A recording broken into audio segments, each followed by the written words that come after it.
Hi, everybody. Welcome back to Advantage in Paradise. Thank you for joining us on this fine, lovely Monday evening. As always, we're happy you're with us. Our sound and audio is brought to us by Sirenscape and Tabletop Audio. Check them out for your own games. They're a really useful tool. So as you may be able to see soon, after we switch to everyone else, some of our players are dressed up for Halloween. It's a little early, but some of our players are dressed up tonight. So let's just get right into it.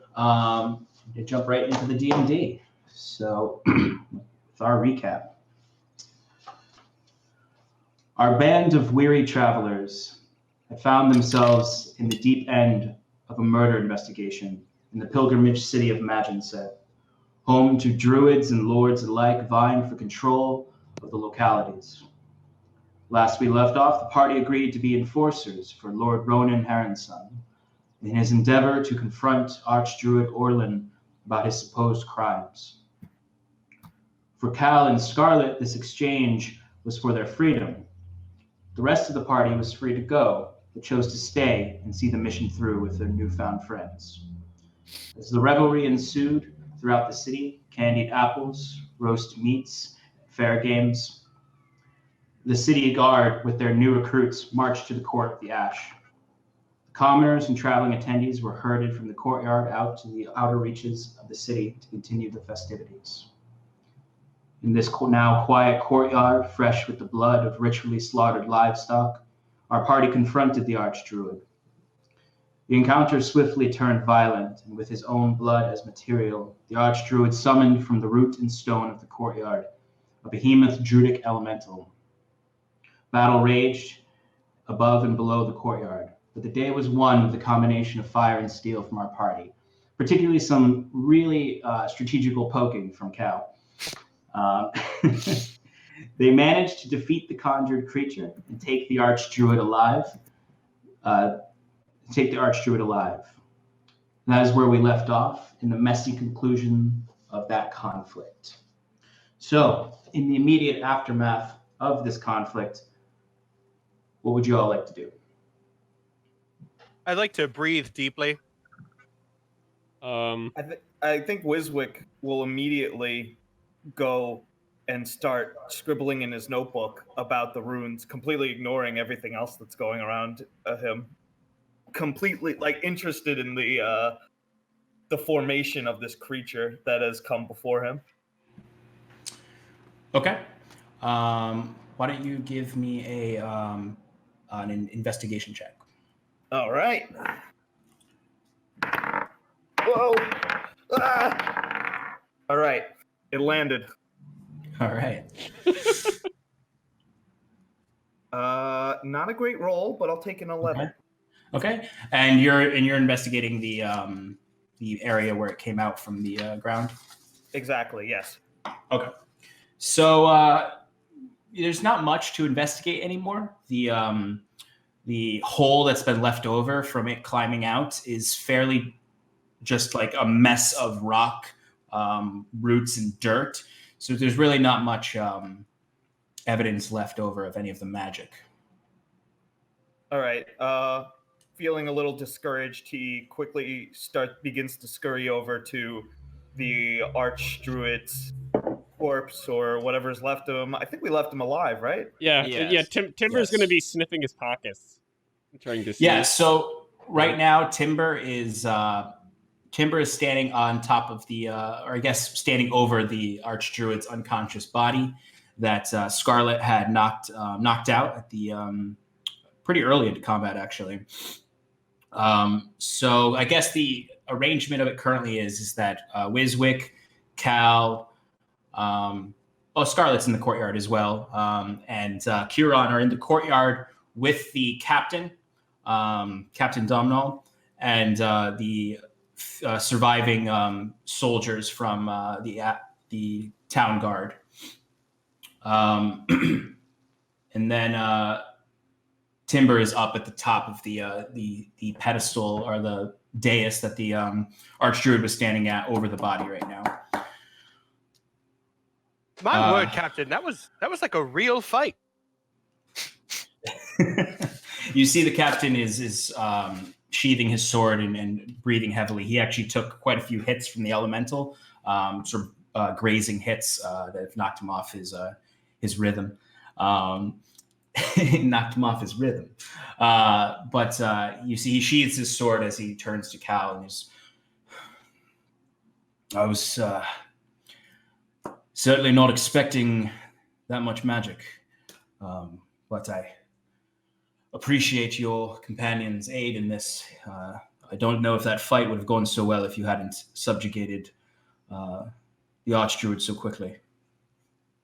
Well, he did seem like he was a bit full of him, so I figured we knock him out before we monologued at him. Whatever you did do, it proved successful. Lovely. Yes, I agree. Are there any other druids present? None that you can see. So another thing to note is, the courtyard is rather large, and there's the gaping hole in the middle. The dais where the Archdruid was standing and where Timber is has two rounded steps that go up to the top, and then right behind him, or his unconscious body and Timber, two large wooden doors leading into a long hall behind the courtyard, which you do not know what is inside at this point. There are some of the captain's men are starting to come down from the walls and approach the courtyard, or to come around on the walls to those upper areas where the archers were originally, standing near the hall, getting ready essentially to push inside. Kieran would want to join them and search for any druids that might be able to enlighten him on overarching scheme, as it were, that was going on. Mm-hmm. Yep, easy enough. So, Timber, you said you wanted to sniff around the druid's pockets? Yeah, I want to loot the body, quote unquote. Yeah, and I'm trying to push him out of the way because I want to do the same thing. All right, why don't you both... How'd you teleport from the runes this quickly? Well, I mean, I'm scurrying up there. If you want to hit it first, go ahead. I'll say Timber gets first dibs because he was already up there. That is a 16. 16? Okay, so as you're sniffing around his pockets currently, he seems to not have much on him other than loose robes he was wearing. You do find, though, close to the body, sort of dropped to the side, covered in the still covered in the cow he slaughter's blood, is that dagger he was using. But on his actual robes, you don't find much. There's just the druid himself with those yellow robes and the pale mask that he was wearing. Can I pick up the dagger with my teeth? Certainly. You're now a wolf with a dagger. I am equipped. You are equipped. I don't think you can use the dagger this way, but you are equipped. That'll be all. All right. Wiswick, as you step up the dais, you see Timber is finishing, sort of shoving his snout into the Archdruid's pockets, looking for whatever he can find. And then you see him crawl over to the dagger on the ground and pick it up with his mouth. I just go, shoo, get out of the way, shoo, shoo. This is important, get out of the way. And I look around through his pockets, and I'm looking specifically for any incantations that he might have written down, some strange runes, or perhaps if he had an arcane focus of some sort. Mm-hmm. I would be interested in that as well. All right, go ahead and give me an investigation roll. Let's take this off. We got 18. 18, okay. So in searching around in his pockets, you don't find any written incantations or any kind of materials in his pockets. You do find sort of underneath the robe in here, there is a silver chain necklace that has a really roughly hewn wooden druidic talisman, which you could surmise was probably an arcane focus that he used. It has sort of it's a stone emblem that has a sort of that world tree-esque carving where the branches are up top and the roots go down the bottom. And it has fairly jaggedly carved into it, as if not its original carving, swirl. Similar to the one above the Angus's door. Would I be able to take that without people noticing? Like I just rip it off and quickly tuck it in a pocket? You give me a quick sleight of hand, but this is the moment to do that because people are still kind of recovering from the battle and getting ready for the next step. I got a 6. Okay, good to know. There is, as you're taking it, you do sort of like notice like one soldier up at the top of the ramparts, kind of like looking down and just seeing you and the dog rifling through the dead. Well, he's not dead. The unconscious man's pockets. And it's at that point that those in the courtyard and those up top do start to hear a clapping coming from like the way in the corner, like somewhere behind some barrels and hidden from the battle as you see Lord Ronan start walking out, clapping, looking about at the ruins of the Druidic Elemental and the few dead soldiers in the courtyard. Magnificent. It could not have gone better. And I see, does that appear to be a living Archdruid Orlin? Yes, my lord, I believe it does. I couldn't have asked for a better outcome. I trust you're all okay? I look to my companions. Are we all okay? No, I didn't learn anything. I believe we're fine, my lord. Timber's gonna lick one of his wounds. I believe we're mostly fine, my lord. The Lord is going to look around to each of you. He puts his hands on his hips and he's just like, well, another job well done. There's more to learn indeed, little one. As he looks up at the dais at you, Wiswick. We've yet to secure or raid the Druid's Hall above. As I promised, any treasures you find up there with the approval of my hall will be yours to take. So please, I ask you join my men in storming this last bastion. I think. Yeah. I was gonna quickly head towards him, like the Rowan, and I'm gonna take the arcane focus out of my pocket, and I'm gonna hand it to him, and I'm gonna say, You should keep this. Without it, he cannot harm you. Are you certain of that, little one? Well, you can't be too careful, but this will help a lot. I believe it might be the focus for his magics. Oh, fair enough. He sort of slowly plucks it from your hands and then sort of calls over one of his guards to hand it to them and says, bring this back to the manor, put it in a safe place. I thank you all again.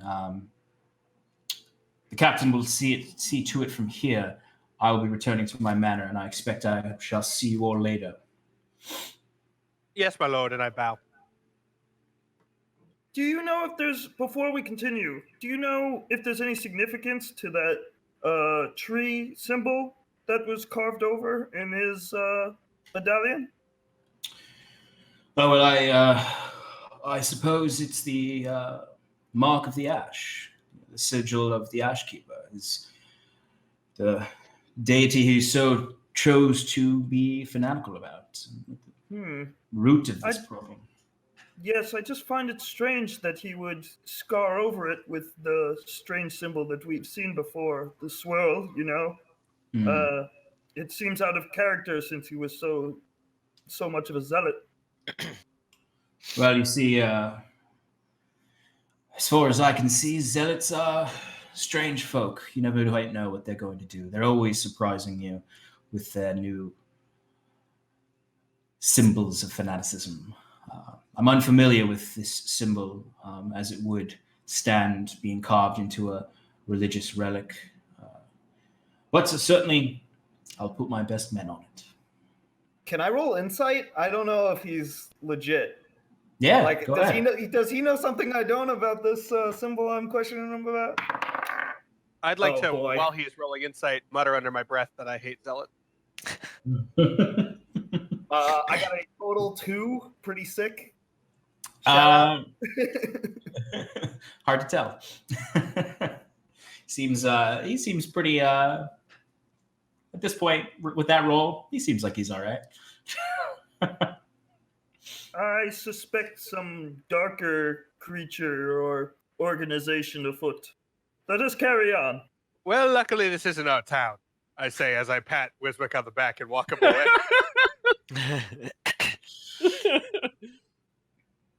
Huron is at the front of the hallway, very eager to explore.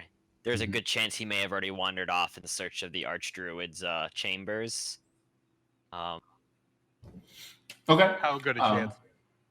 Like pretty good. Like he's looking for info, if you will. Stuff. All right. So the Lord sort of awkwardly claps his hands together, turns and walks away. You see a couple guards go with him. The captain kind of looks up. All right, then. You all ready to come with me? And he starts walking up towards the hall, which Huron is already up there. Huron, yeah. Before we go any further, is the there are a number of guards around us, right? Like they're with the captain, moving in with him. Correct. Is the guard that kicked me in the stomach with the wispy blonde goatee around? Give me a perception check. Okay.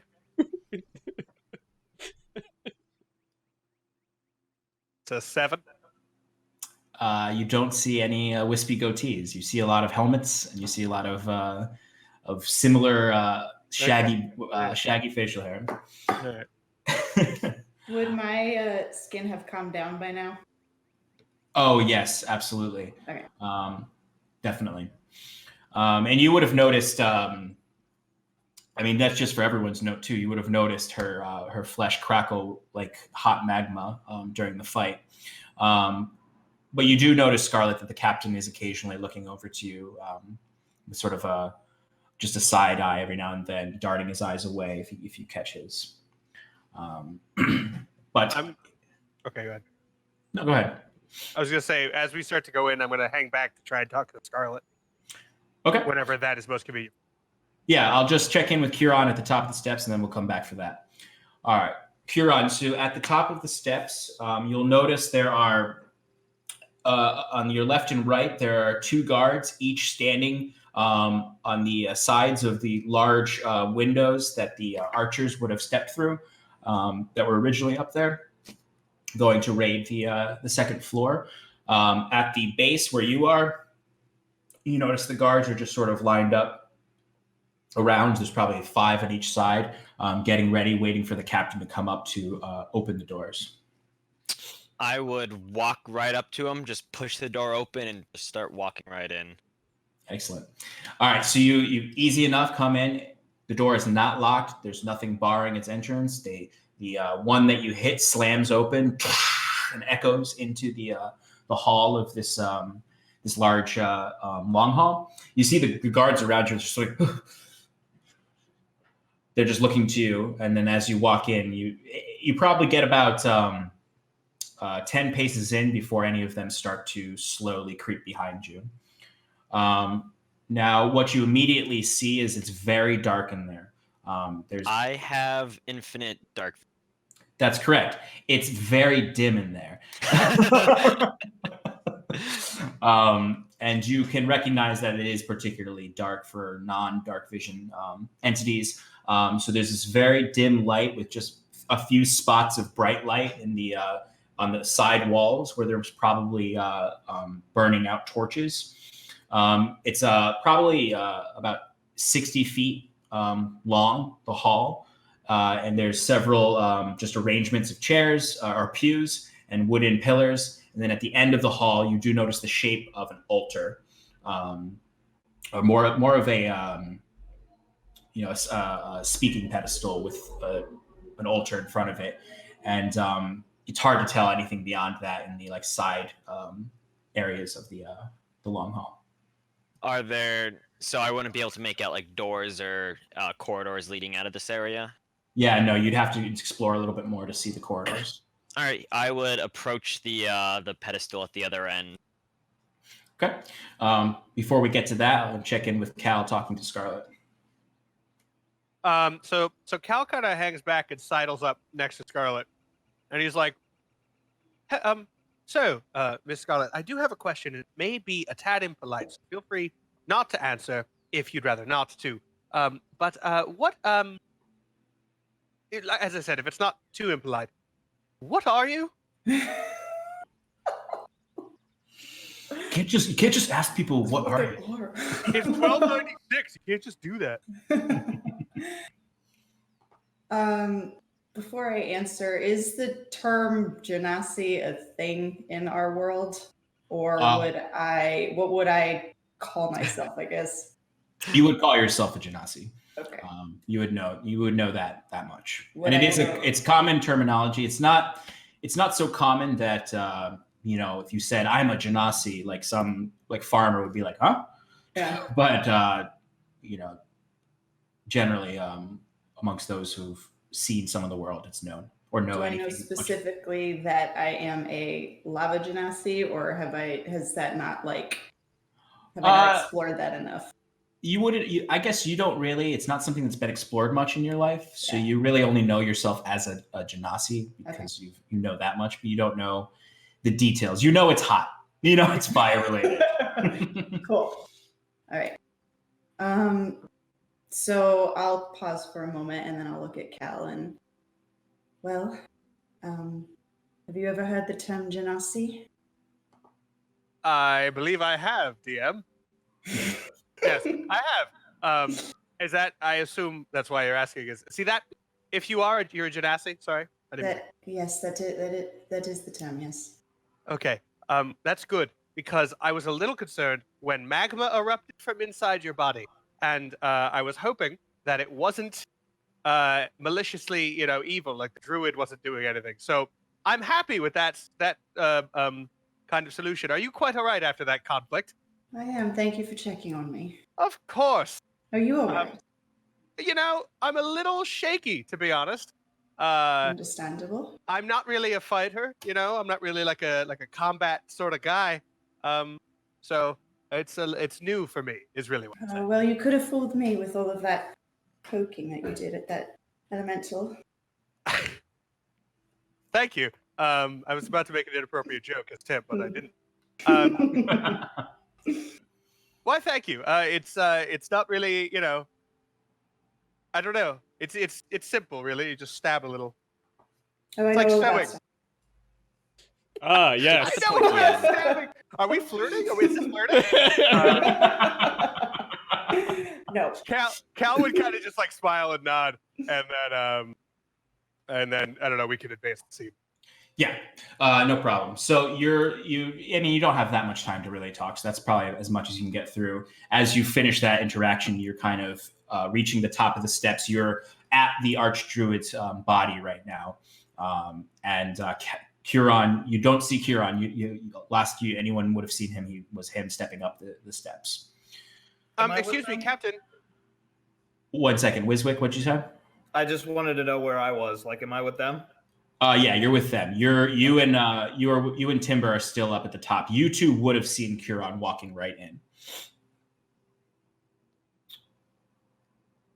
Are we all ready to go? I mean, we can head in now. I saw Curon head up forward, so I'd like to see if there's any more information about this golem creation ritual. Yeah, I think we're ready to go. Captain, I do have one concern. Isn't anyone going to shackle this man? I say, pointing at the druid's body.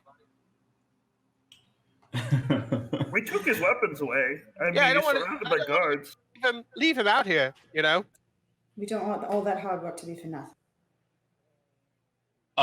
Yeah, the captain, having gotten up there at the same time as you, looks to you, Cal, and nods in agreement, and nods to two of the men who haven't gone into the hall yet. They grab the archdruid, and then he stops them for a moment and calls two of the other men over to come.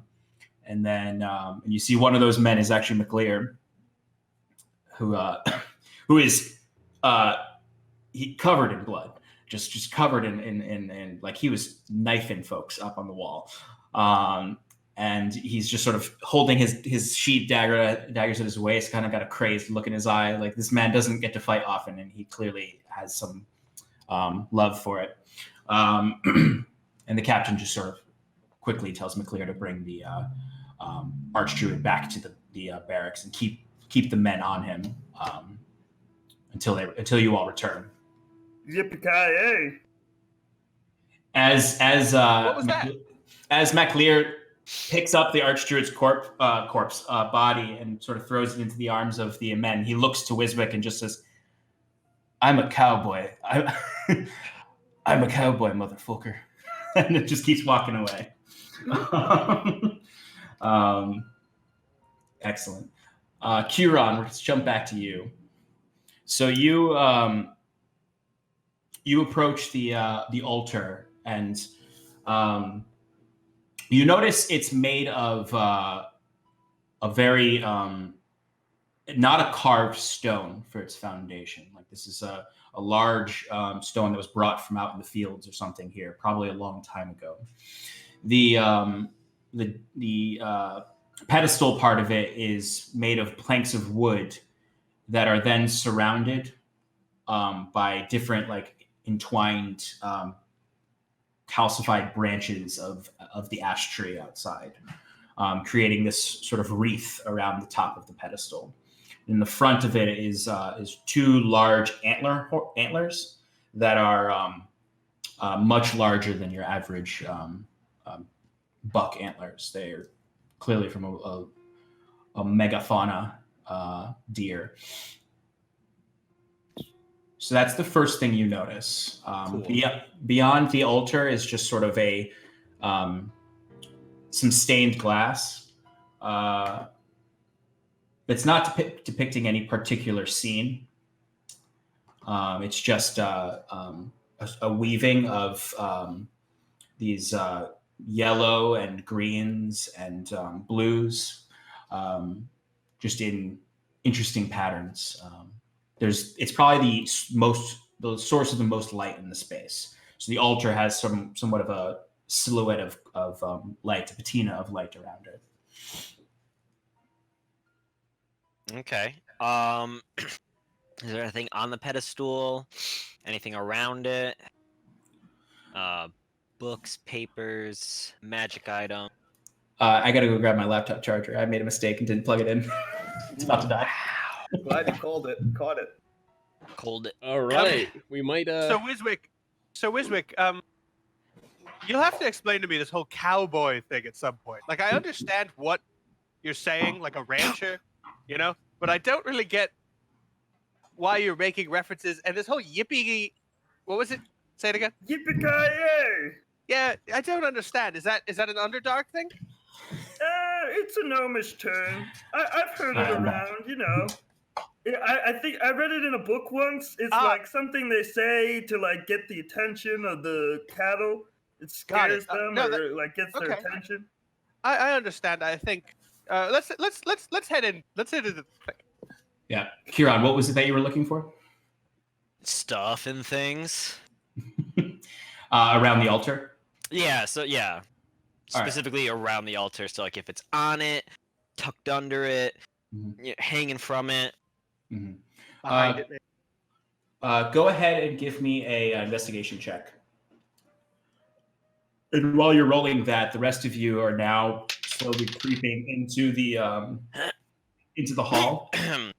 So you see the same thing Kieran did, except for those without dark vision. So, Cal, it's extremely dark in there.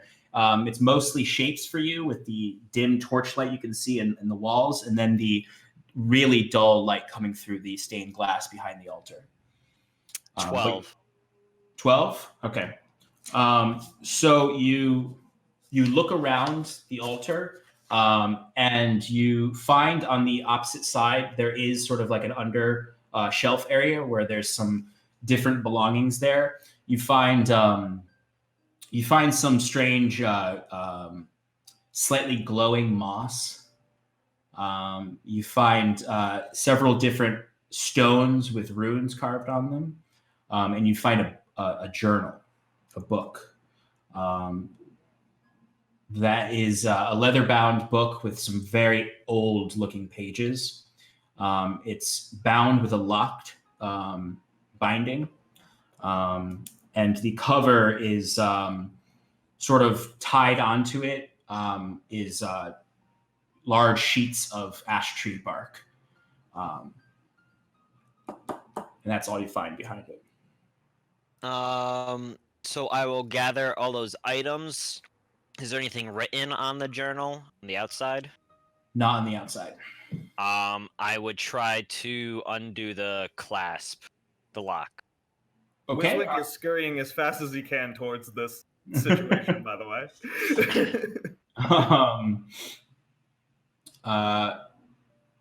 Not trying to like necessarily unlock it, but just trying to see, is this going to come apart if I apply enough pressure? So you apply, you carefully just sort of put a little bit of pressure on it. Doesn't break. It seems while the pages are, it seems like if it opened, pages might fall out. But it's tight enough that it's keeping the pages in. Everyone else, what would you like to do? I wanted to follow Kieran inside, but not like right after I got the dagger and Wiswick shooed me away. I would have liked to have followed Kieran inside. Maybe not observing as much as he is, but just kind of just wandering about, mostly looking at the floor. Easy enough.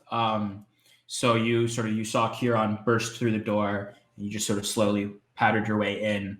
And you just want to be wandering around in there, or you want to do? I want to be near Kieran and kind of following him, but at the same time, but not really looking at what he's looking at. Well, I mean, he looking at what he's looking at, but not like. You're just staying with him. You're not. I'm just staying with him. Yeah. Exactly. So Kieran, as you sort of stand up from behind the altar, sort of playing with the book, trying to see if its stability, you do notice Timber sort of sitting there at the base of the dais where the altar is. Ah, hello, boy. Are you any good at picking locks? Showing the journal to her. Yeah, Timber will walk up to Kieran. Fetch, boy. Go fetch. And then Timber's gonna drop the dagger that's in his mouth. You've had it the whole time. I had it the whole time. Kieran's going to pick up the dagger and inspect it. Okay. So the dagger, is it's got sort of a really tight wrapping of leather on the pommel. There is a small yellow, I guess topaz gem in the base of the hilt, and it's a standard dagger as far as the blade goes. It doesn't look jagged, or it just looks like a fine dagger that was well made, but you can't tell much just from looking at it. Yeah.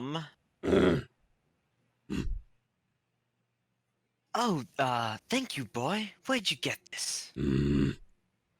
I try to nip back for the dagger. Kieran offers it hilt first to Timber. Yeah, and I grab it back, and then I drop it back on the ground. Kieran seems confused. And then Timber's gonna try to nip at the book that he wants. He wants open. Timber's trying to take stuff from you. So Kieran's like offering it to him. Be gentle, boy. I don't know what's in here, but I'd like to see. Don't give me that look, Tim. I'm watching. No, I was thinking about if we ever get famous, all the furry porn. Oh no! Let's keep going. There's never enough. I would like to inspect the book, inspect the lock or whatnot. Okay, give me an investigation check. The other three, what are you doing right now? Noticing that everybody's kind of looking around at stuff and noticing that it's dark, I will cast Produce Flame and give the place a little bit of light. So the place lights up with the flame emanating from Scarlet's hand. Cal, you can now see quite well. The guards are starting to file in behind all of you, and you notice that they're starting to sort of move off into the other sides, on the other sides of the pillars, into the far sides, to start investigating some of the corridors on the left and right side. The captain is just sort of slowly looking around, not really. He's clearly just sort of watching, supervising. He's not doing anything right now. Timber. Nat 20. On investigating the lock? Mm-hmm. Okay. Nice. So, I mean, there's only so much you can learn about the lock in that it's a lock. Where is it produced? And it needs a key. All right, so is it pickable? It has a keyhole, so it would be pickable. Potentially pickable. Okay. And then in that case, Timber's gonna pick the book back up on the side, and noticing that there's light and people shuffling in. I imagine Timber and Kieran are behind the altar, right? Yes. Yeah, so, or slightly to the side and behind. Timber's gonna pick up the book and then angle his head and then try to shove the book like underneath like Kieran's like cloak, or like trying to show him to hide it. Kieran, seeing this, would, all right, boy, I get it. Tuck it inside. And then seeing the guards starting to flank out to search, kind of just calls out, if anyone finds the Archdruid's chambers, I'd very much like to know. You notice a few guards are uncertain about whether or not they should be taking commands from you all, and look to the captain, who just gives a quick nod, and then they scurry off. You do notice they go where you are looking at them to directly head. They are going down a not super long hallway. It's probably about 20 feet deep, and they start to investigate. There looks to be a few rooms over there. If I catch up to where Kieran and Timber are, can I see, are there any other corridors or doors en route? Yeah, so as soon as you get up to the altar where Kieran and Timber are, you notice on each side there is a about 20-foot deep corridor. Right, and the guards just went down one of them. Yes, so upon entering, they went down the right-hand corridor. There's let's split up, gang. Yeah, I think we should split up, gang. No, I'd like to poke my head down the left, start shuffling that way. Okay. As you're sort of shuffling over to the left, you do notice the guards are sort of like casing the up the sides, and they start to enter into the space at the same time you do. You do notice there is a door there's one door on each side of that hall. Similar on the other side as well, for what Kieran could see. Sean, side note. Yeah. Do you have music playing? Yes. Why? I can't hear it. Oh, you can't hear it? Okay. No, I said that it's 40 minutes into stream, and now I say it. It's all right. Incoming. I would like to. I'm gonna ritual cast detect magic, so I just start doing my ritual. Just to see if there's anything magical in the area. I'm gonna wait till the 10 minutes or I think it's like 10 minutes to cast a ritual, and then it lasts for 10 minutes. So I'm basically going to be focusing it in front of me as I walk, and I'm just looking down the middle hallway or wherever there's the least amount of people, or if anybody calls me over to some place, I'll go there. But Okay, so I you're just let the part. Yeah, I say everybody. I'm going to search for magic. It might take a few minutes. So are you going? Where are you going to start casting? And you're just going to sit down, cast it, and then start walking around. Yes, exactly. So I'm pretty much in the center of all of the hallways, like wherever the most central location is, where I can like get a yell from anybody. So that would be probably either like right up at the altar. Okay, great. That's where I'll do it. Okay. Scarlet, what are you doing? Seeing Cal walk into the corridor, I will follow him with my. Okay, so you're following Cal to make sure he has light. Mm-hmm. So Cal, as you approach the two doors, you notice there are actual doors on them. They're not just vestibules.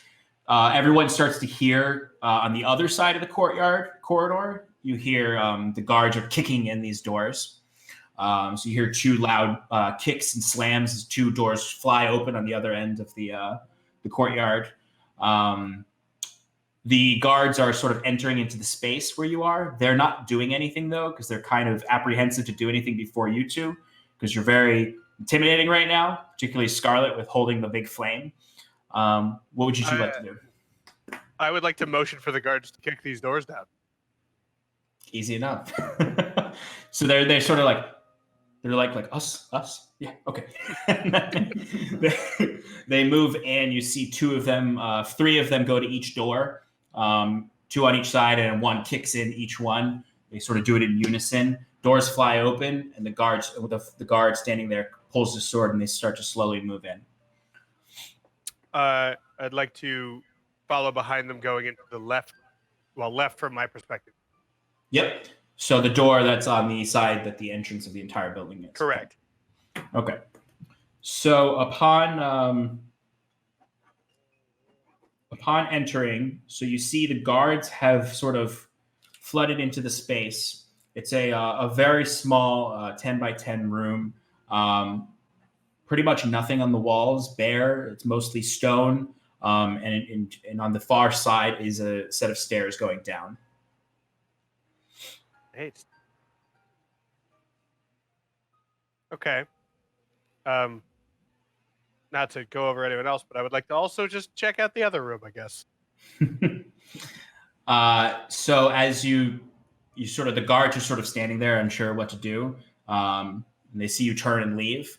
So they actually leave as well. One of them runs over to the captain to figure out their orders. But you step across, and the room on the other side, you can see the guards are already kind of like ransacking the place.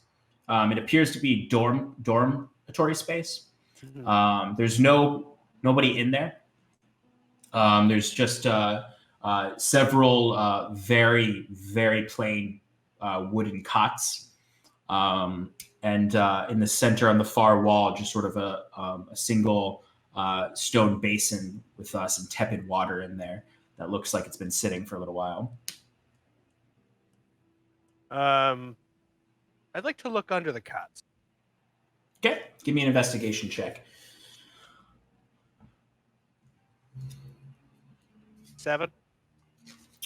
Okay, I mean, it's not super difficult. It's a very bare space. The guards are kind of flipping the cots over themselves and looking throughout. There's not really anything underneath the cots. It looks like this is a very like ascetic living domicile. So it's just not. It's very bare bones.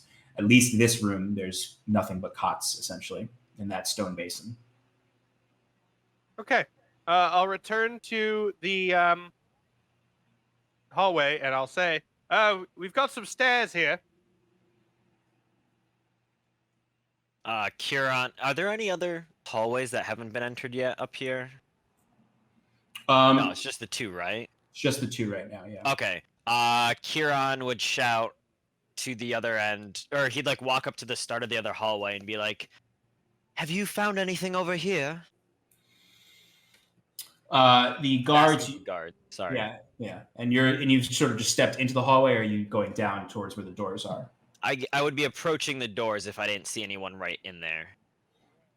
Yeah, you see there is one guard standing on the outside of the right-hand doorway, And he just sort of yells back, looks like we've got some stairs over here too.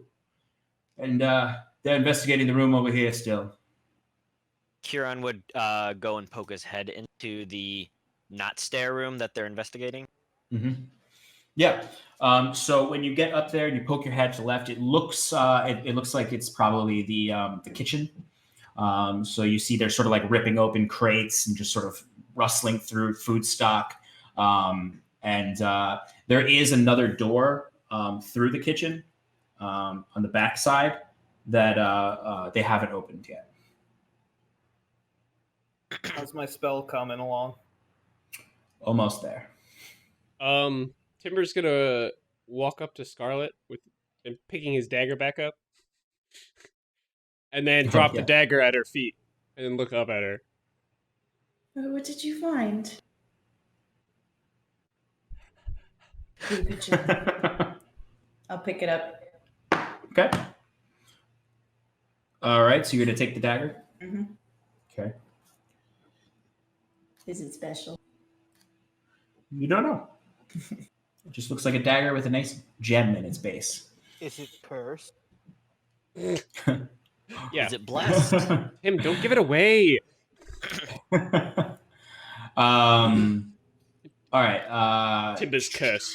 He licked it. Huron, is there anything you want to do in the kitchen? Approach the closed door at the opposite side of the room. Okay. So when you approach it, it's plain door. It has sort of a small window on it that has 3 bars. When you try to go for the door, it's locked.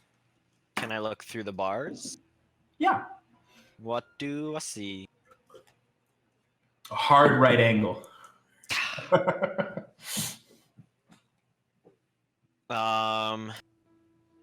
Kieran would observe the guards in the room searching. Do any of them look large and muscular, like they could easily kick down the door? Well, considering that they all kicked down the door to get in here, they're pretty sturdy. Some of them are a little smaller, but there's at least okay, one or two that are 6 feet plus, wide shoulders. All right. Kieran, hoping that he doesn't embarrass himself, tries to kick the door in. All right, give me a strength check. 5. Oh, it does not move. It doesn't even shake, really. You essentially look around, see some sturdy men, take a step back, and go for the kick, and just sort of look around, hoping none of them saw you do it. Did any of them see me do it? They definitely did. Shamefully rubbing the back of his head. Could anyone get the door, please? You see, there's one particularly sturdy-looking soldier. He's probably like 6'5". Really broad shoulders, really strong. Ooh. Just barely holding his armor on. Oh God! Love it. And he silently kind of walks over and kind of like pushes you aside, and goes up and instead of going for he does go for a kick. He kind of observes the door for a moment and then goes for a kick. Let's see if he can get it. Oh yeah. He knocks this thing down. So the lock just breaks right off the door when he kicks it, and it slams against the stone corridor inside, and you can see that right angle. At this point, Wiswick, your spell is activated, and you immediately. It's a 30-foot sphere, right? Yes, I believe it's 30 feet in front of me, actually. Oh, okay. I just thought it was a sphere. It's because it's wherever you're looking. 30 yeah, feet, I right? always imagined it as like a cone, but it could be like a straight line. I don't know. Mm-hmm. So I'm quickly just going to do a 360 around to see if there's anything in my general vicinity. And then I think I'm going to head down the hall. Sorry, what was that, Tim? Okay. Then I'm going to head down to Kieran's hallway because I think he's all alone over there. He is all well. Timber is. I've got some muscly men. I am not alone. Have the time of my life. So immediately kind of 360 around the altar. You don't really notice any magical properties on the altar. And you head down to Curon's, well, actually, when you 30 feet. Yeah, No. My goal is really like I'm running down the hallway with the spell activated. Running. Yeah, I'm actually running. Like running with the flashlight, because I know that blinding everybody. Like, little Wiswick's mind is like, oh, this spell's gonna end. I gotta hurry. I wanna look good. I gotta find something. So he's scurrying down the hallway as fast as he can. And as soon as he sees those stairs, he thinks, "Ooh, they always put the good stuff on the second floor." So if he doesn't get any like pings on his way there, he's heading straight up those stairs. Okay. Yeah. So when you run down the hall, you don't get any pings. And you sort of look left, you see Curon sort of in there looking down a hallway. You look right, you see a set of stairs that go up and around. And are you going to go up the stairs? Yep. Okay. So the guards who have been sort of standing there apprehensive to go up the steps because it's completely dark up there, but you dark vision, no problem. You run up them. So the steps go straight up. And you see at the top of the stairs, it opens up into into about a 10 by 10 space. And then there's another passageway to your right that leads down another hallway. In that 10 by 10 space looks to be just sort of a table with chairs with some old food on there and some other shelves. It looks like a holding space. And then just on the opposite side of the wall, there is a thin window that leads out towards the courtyard. Okay. Is there any other doors in the room? There's no doors. The passageway on the right seems to be open. Okay. I'm going to head down the passageway. Okay. I'm not too interested in the holding sections or anything like that. Yeah. All right. So when you wander down the passageway, so you see it's immediately turning into that space. So the holding space, very calm, nothing really going on there. You can see out into the courtyard. To your right, when you step up to the opening is a long stretch that's actually outside. It sort of goes down a few steps and leads out onto like an upper rampart that looks down on the courtyard. And on the opposite side is a what looks to be a closed door. He lifts up his hat a little, wipes the sweat off his brow, and continues running for the door. Okay.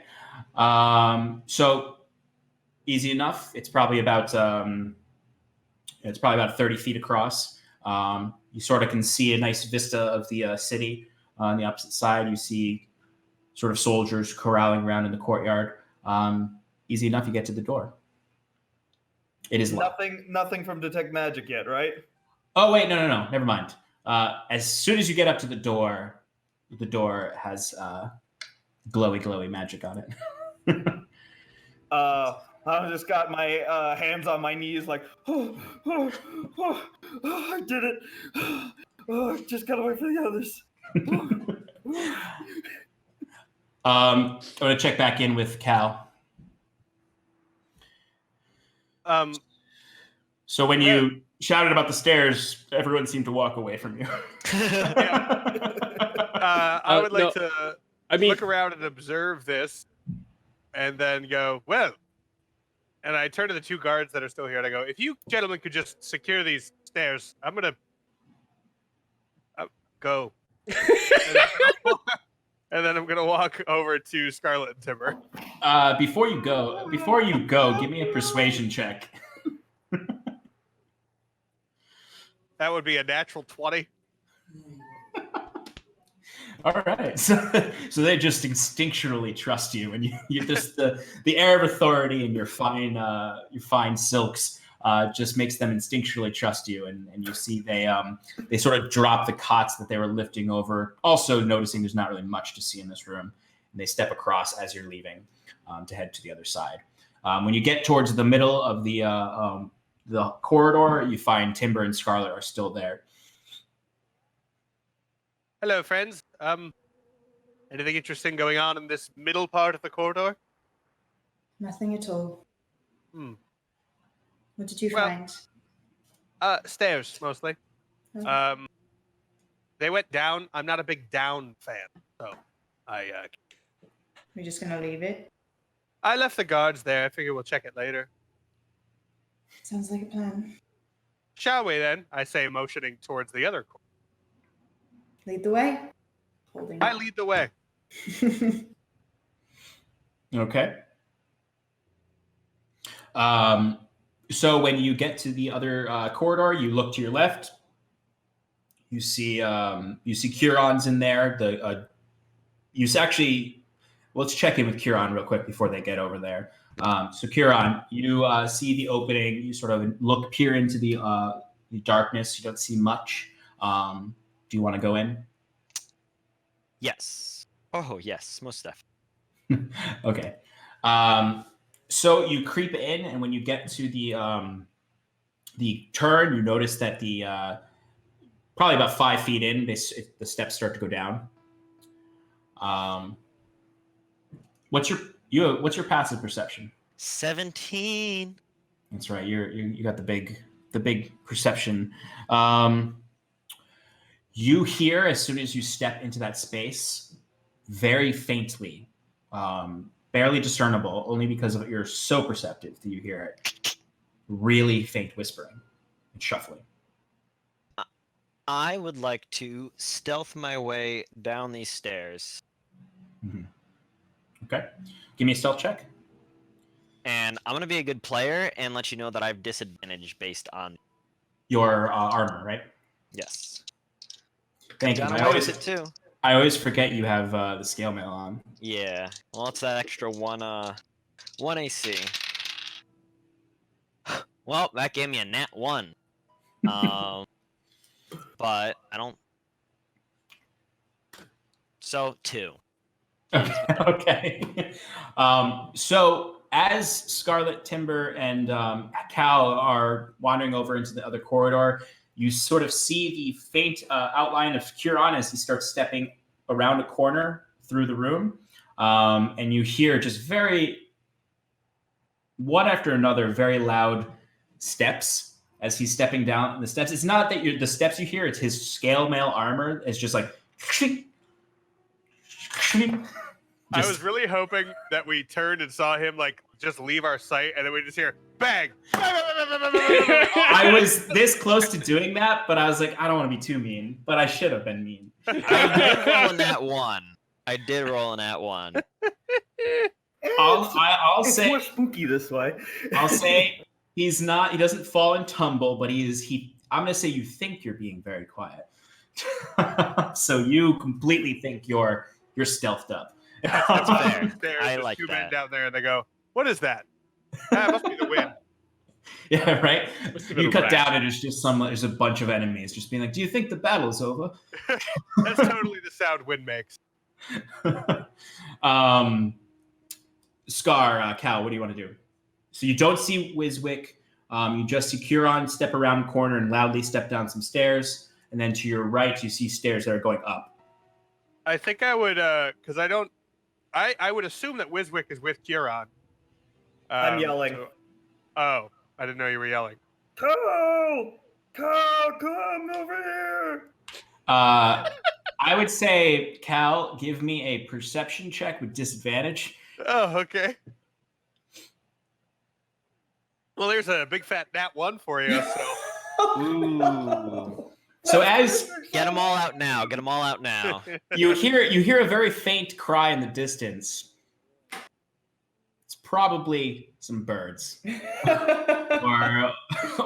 the festival that's still happening out in the outer rim of the city. I say out loud, when's the last time they cleaned the raft? And then I continue towards where Curon. I just watch Curon go down some stairs loudly. Can Can Timber hear it? Cal being yelled for. Oh, actually, yeah. Give me a roll because you got that good dog hearing. You got that good dog hearing. No, you got that good dog. No, I don't. No, I don't. One. What did you? Don't you have advantage?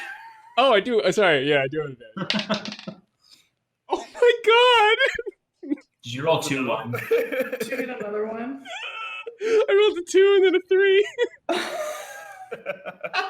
You got a 2 and then a 3. Yep. We're All on right. fire tonight. Total of an boys. 8. So, Timber, you hear this. You hear the faint muffling, but you are distracted because your hearing is so good that you do hear the rats crawling around in the rafters above. It's distracting you, just sort of like, especially after Cal's comment about the cleanliness of these rafters. Hey, I'm gonna follow Cal to Kieran. I'm losing my voice. Wiswick, you do start to notice that the guards, there's just a gathering of guards and like some like villagers who were around. No villagers, actually, just guards, just like staring up at you. Like they could just like see you up in this rampart, just screaming for Cal. I kind of get embarrassed and I say, "Oh well, I guess I gotta handle this on my own." What type of magic is on this door? Abjuration. That's Ooh. not a. How about? It is a word. Are there any visible windows? Not from. It's pretty simply like a door with like a foot of stone on each side. It's a very thin walkway and rampart. Okay, and is it leading up to like a tower, or is this like another section of the building? So it appears to be another section of the building. You look up and it's not a soaring up tower. It's sort of it's a tower in the sense of like sort of crenellation. It's because the general structure of the hall is like stone crenellation towers and then long, like sort of wooden longhouse style, with different sort of attached. It leads to so if you think about the longhouse, it's like you've gone this way and it leads to the upper floor on this side is what it appears to look like. There's no window on the door. There might be windows on the wall, but you can't really see that from here. I guess I'm going to summon my familiar and have him check it out for me. It's just I just tell him to. Hey, Jet, take a loop around, see if there's any way you can get inside of here. I also want to point my detect magic upwards and see if there's anything like above 30 feet where I'm standing. So point of order on detect magic, it's not a directional thing. It is actually just 30 feet around you. Oh, okay. So above, there doesn't really, no magic seems to glimmer. On the sides of the, so essentially you see the magical glimmer in front of you, and then about 10 feet in and 5 feet to your left, you see another magical glimmer. Abjuration magic again. And then about another 5 feet across, 15 feet straight across you, another magical glimmer. It's hard to make out really what is going on, but it's all abjuration magic.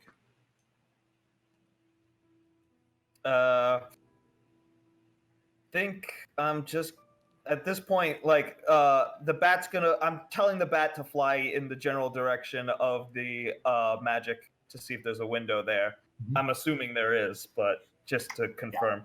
Yeah, the bat sort of flies to each, looking at each point, and you notice at each point that you saw the glimmer are windows. There's a window on the side and a window across on the opposite side. And is this door, it has a doorknob, I'm assuming? Does it look like it have a lock on it? There's no lock on it. It's just a doorknob. I think I'm going to... Well, I don't have any spells, which is very sad. I think I'm going to take my shovel And first, I'm gonna like carefully pull the knob, like twist the knob, and I'm gonna push it open with my shovel. So you're grabbing the knob and then like pushing the door open with the shovel to try to twist it and then push. All right. Yeah, exactly. Okay. Give me a dexterity saving throw. I knew it was coming. Didn't? A 13. Okay. That's pretty good for me. Yeah, that is pretty good. All right. Let me just find the right dice here. Okay, you take 2 points of lightning damage as a shock goes through your hand and jolts through your body. Oh, shoot! I knew this was gonna happen. And you sort of see the like a magical radiation over the door. Does it look like the spell had like? Wait, hold on. Concentration. Oh yeah, that's right. We're very good. I rolled a 16 plus a very large modifier. Did I do I see the magic is gone? Give me Arcana? give me an Arcana check. But I have the dispel Yeah, magic. I just want to now. see if the glow's there. Oh, the glow. So essentially, glow. Oh, yeah. It's still up. Yeah, it's still glowing. Like the door is glowing or the entrance is glowing? Via your detect magic, you can see that the spell is not worn off yet. The abjuration is still there. So I can't get in without like taking another dex save. Is what you're telling me? Potentially. My guess is if you run faster. That sounds like a terrible idea, Tim. Well, you might get zapped into the thing, you know? Like into the room. Cross the threshold? I guess there's no magic behind the door, is there? Not from what you can detect with your magic. Your detect magic. All right. Knowing that this is going to try and strike me, I'm going to try and quickly dive through the door and barrel roll into the room. Yes! So you're essentially want to just like a dog running through an electric fence. You're just gonna take it and try to get through. Yeah, or like being aware, I think might give me advantage. I'm just like prepared to take it. Like I know that it's gonna zap me, and I'm like, yeah. So I'm gonna make myself small. So I'm gonna ask you to do two things. Okay. One, the dexterity saving throw for the electrical shock, and then two, a Constitution saving throw to get through. Okay. This is gonna go badly. If this doesn't work, just take a break. I'll be back up eventually. Dexterity saving throw. Here we go. Oh no. A 5. Okay. And Constitution saving throw. Oh, unnatural 20. All right. All right. So Yes. So you get through. In the process, you take 8 points of lightning damage. Ooh. Okay, I'm very hurt. You're fine. He's not coming back out though.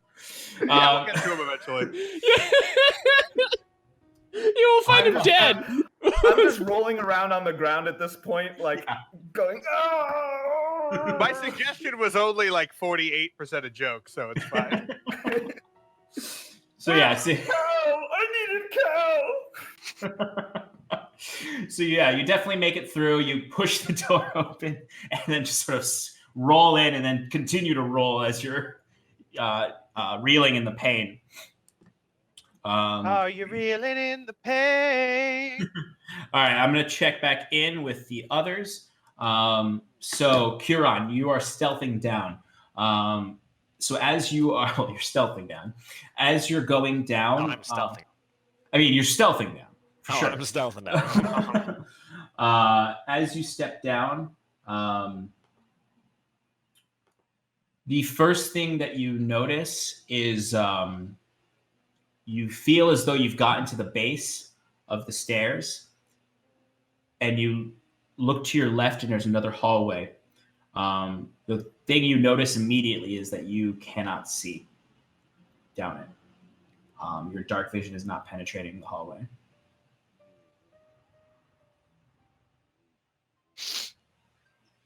And that's the only way down, like nowhere straight, right?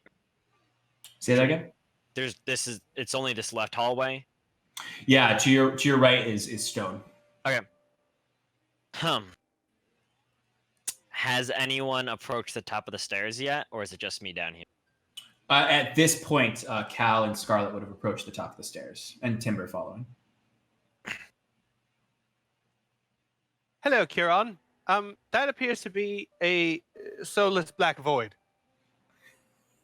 I don't. If I get close with my flame, does it do anything? So the hallway itself lights up, and you can sort of see the flames licking against the stone. But as soon as the hallway begins, there's just sort of a black smoke, ethereal smoke that looks to fill the space. I'm gonna get the step above it, or just before it. Okay. And kind of like look at it. Yeah, in the lights, it's just this dark, pitch black fog that you can sort of see it wisps, but nothing penetrates it. I'd like to kind of, while still looking at the fog, kind of lean left to whisper to Kieran, or just talk to Kieran and be like, "So, any thoughts, my friend?" Well, it's darkness, to be sure, similar to Ilvania's blessings that she gave to Elysian clerics. I wonder, it can only be so deep. Turning to the rest of the group, shall we? And then he's just gonna rush right into the darkness. Ooh! All right. And he's just gonna try to run through until he can see again. He immediately hits a stone wall. Arm out with his quarterstaff, like almost, okay. Like spear out. Like kind of like a blind man. So it's like if he's holding the middle of the quarterstaff, so like half of its length, and he's kind of whipping it around to like see if he can hit anything as he's like kind of charging. He's going at a quickened pace. I guess charge isn't the right word, or run, but he's going fast with his quarterstaff, trying to make his way through this darkness. Okay. Okay. So immediately upon pushing through, when you step into the darkness, Kieran, Yes. it parts to each side. Oh, unexpected. Yeah. So it's sort of like you charging in, and it just like almost like it's being sucked into the stone to the wall, and then like a 5-foot radius around you. Kieran immediately stops looking back. Do I see Cal and Scarlet and Timber? No, it's closed back behind you. Hello? Cal, Scarlet, Timber, can you hear me? Do they hear me? Yeah, sound can penetrate the darkness. Yes. What do you see? Come towards me. Timber walks toward him. I'll follow. Okay. He's not so deep in that you can't get to him easy enough because it is just a hallway. It's a very strange sensation, especially for you, Scarlet, because you feel the heat of your flame, but you see nothing. And Kieran, you slowly see this like flame peek out. You see Timber peek out. You're all very cramped, tight in this small radius of non-darkness. Does the darkness like bubble, I guess, go to either side of the corridor? Or is it just partial? It's sort of just as if it were, it doesn't like disappear. It's just like fills a space around you. So right. It pushes around. But like, yeah. Is it the width of the corridor that we're in, or small? It's the width. You can see the stone walls on the side. Okay, cool. So this is new. Timber's gonna try to ignore Kieran and Scarlet and try to focus on everything else in their surroundings. Okay. Listening. Give me a perception check. Scarlet, what's your passive perception? 14. Okay, you notice a small light peeking out of Kieran's armor and robes. Kieran, you notice this too now. Oh. I got a dirty 20, by the way. What is that? So you hear Timber, you hear something in the distance.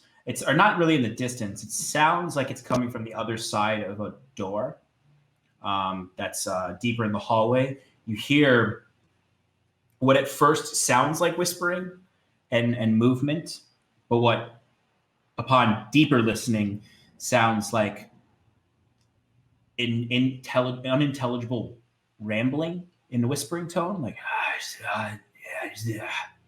and then like chittering, like crackling.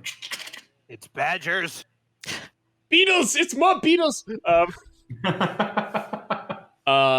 Timber is gonna quickly look up at both Scarlet and Kieran and then walk in that direction. Okay.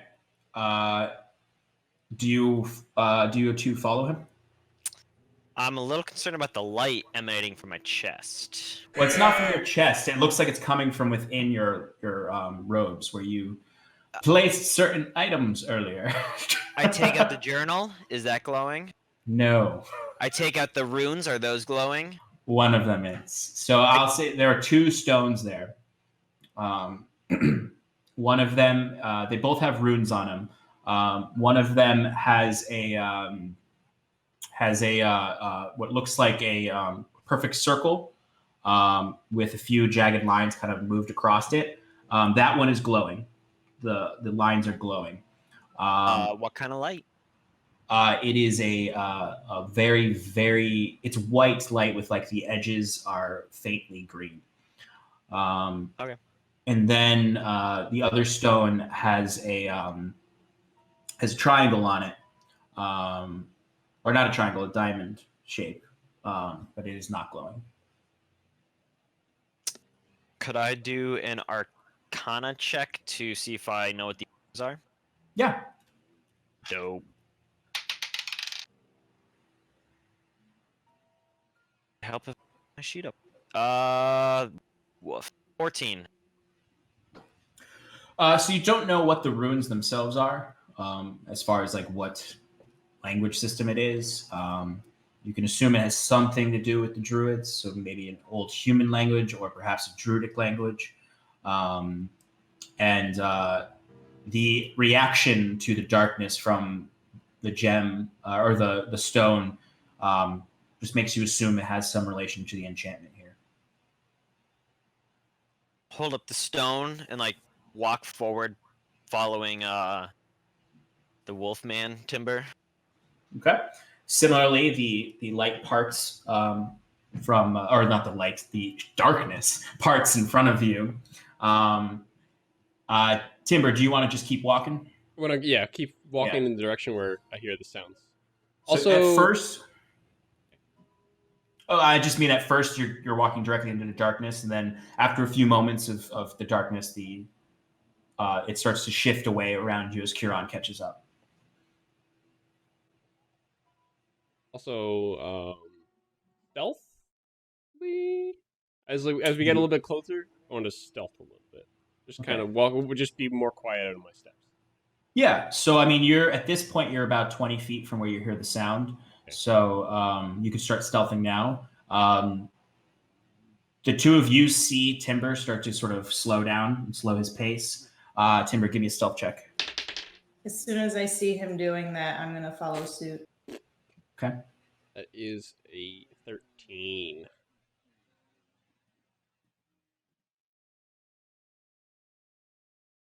Proficient my ass. Cal, you didn't follow them into the darkness, right? I did not. No. Okay, so you just see darkness then. You would have seen. You all would have seen the darkness part and then close up behind Kieran. All right, Scarlett, what'd you get for stealth? 25. Gee. Nice. And then Kieran, what'd you get? Oh, you want me to reroll? If you want a stealth. I would, and that's going to be a 12. Okay. Taking a hint from Timber, I somehow made myself stealthy. You're almost as stealthy as me. Okay. So as far as you're concerned, whatever.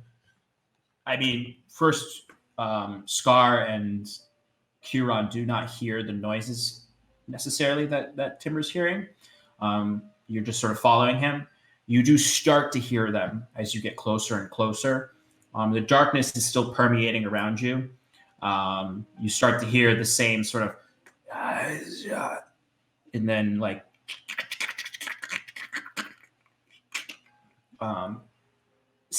chattering, chittering noise, and the whispers, the unintelligible whispers. You at this point you believe you're stealthed, and you get about Timber leading the way. You get about 5 feet from where you can sort of sense the source of the noise. The darkness is right in front of you all. There's probably just 5 more feet of it potentially. You don't know if it goes into the door or room on the other side because it does sound muffled by the door. What do y'all want to do? I would have dropped my flame before I stealthed. Okay. Timber's gonna, assuming that the noise is right there, right? Because it's like 5 feet, like the door or whatever. He's gonna. It also smells horrible. Oh. It smells like rot, mildew, mold, and the air is starting to get. The darkness itself, but even more so when you reach this point, it's gotten very humid, almost like moist. The air is moist. Like home. Timber's gonna look up at both Scarlet and Kieran and just kind of like pause for a second, but and then just like shove his head like that way, like pointing in the direction, like somebody else walking leave in the direction that he points. Kieran will follow suit, placing a hand on the back of Scarlet and giving her a vigilant blessing. Means she gets advantage on her next initiative roll. Sweet. Thank you. Cal continues to pace angrily outside the darkness, trying to figure out if he wants to follow or not. At this point, I want to check back in with Wiswick. Oh, yeah. Okay. So, I kind of rolled it in quietness, but I failed my concentration, so my detect magic is no longer going. All right. I am gonna search around the room I'm in. Okay. So immediately upon kind of catching yourself and recouping your energy after sort of flailing around on the ground, you look around and it looks like an office. There's in each corner of the room are large bookshelves. There is by the window far across from you is a desk with what looks to be a few drawers, not a lot of drawers, probably 2. There's some paperwork scattered across it, some spent candles, a single chair. On the right side of the room looks to be another doorway. This one does not have an actual door in it. It actually has sort of like drapes coming down that you would like go through. What do you want to do? I think I'm gonna go straight for the desk. I'm gonna start looking through it for anything that catches my eye. Okay, give me an investigation check. Ooh, very good. 18 plus a bunch. Ooh, okay. So 24. All right. Yep. So looking across the desk, you see there's quite a few papers that are seem to be mostly logistical papers. So like counts for food and supplies for the festival, all of that sort of stuff, bureaucratic stuff that whoever was here had to deal with. But if you decide to open the drawers, you notice the one on the left opens up immediately, and you see within it there's just sort of a spattering of like dried herbs and dried plant matter. It's mostly just that, just like a drawer of plant matter. And then you go for the one on the right, and it's locked. I take I take some of the plant matter and just stuff it in a pocket. Yeah. And I'm thinking to myself, I'll probably draw this later when I figure out what it does. And then I would say you could identify some of the herbs to be useful for a Find Familiar cast. Oh, cool. I'm gonna use. I don't have a crowbar, but I think I'm just gonna smash at this. What's called the other place that I can't get in. I'm gonna smash at the lock section of it with my pickaxe. I'm just gonna go. Oh, pickaxe! That's a pretty good tool for that, actually. Yeah, if there's actually some space in between, if I could like pry, that would be even better. So it's a pretty thin drawer. It would be hard to get a pickaxe into the way, but you could definitely target the lock, the keyhole spot to try to break it. So go ahead and give me just a melee attack with the pickaxe. All right. Ooh, 13 plus 11. 13 plus 11? No, 13. It turned to 11 because of my -2 to strength. Excellent. All right. So it definitely, like, you see the metal of the lock bends and it's dented and the wood splinters a little bit, but it doesn't give way. All right, I'm going to keep working on that. All right. I would say, for the sake of it, with that roll, it would take you a little while to break it. I'd say about at least 5 straight minutes of wailing at this thing. Okay. I was thinking more along the lines of, like, I try like 3 times and then give up and wait for somebody else to come by. You can do that too. You can either take as long as it takes to break it, or you can essentially try calling for Cal again. Try calling for Cal again. Just poke it. Because, I mean, realistically, you could just keep hitting it, and it would eventually break open. You would be very tired by the end, but yeah, I'm already pretty tired, so I think I hit it like once or twice, and then I get frustrated. I'm gonna move on to the library section. I'm honestly not even worried about what's in the next room. I'm just completely enamored with what I found. There's got to be something good in here. I'm specifically just skimming through the books for anything that looks suspicious, like some sort of book that doesn't belong, or any type of arcanic information. So are you giving it a once over, or are you actually going up and sort of investigating? No, I'd say I'd take my time and look through them all. Okay, give me an investigation check.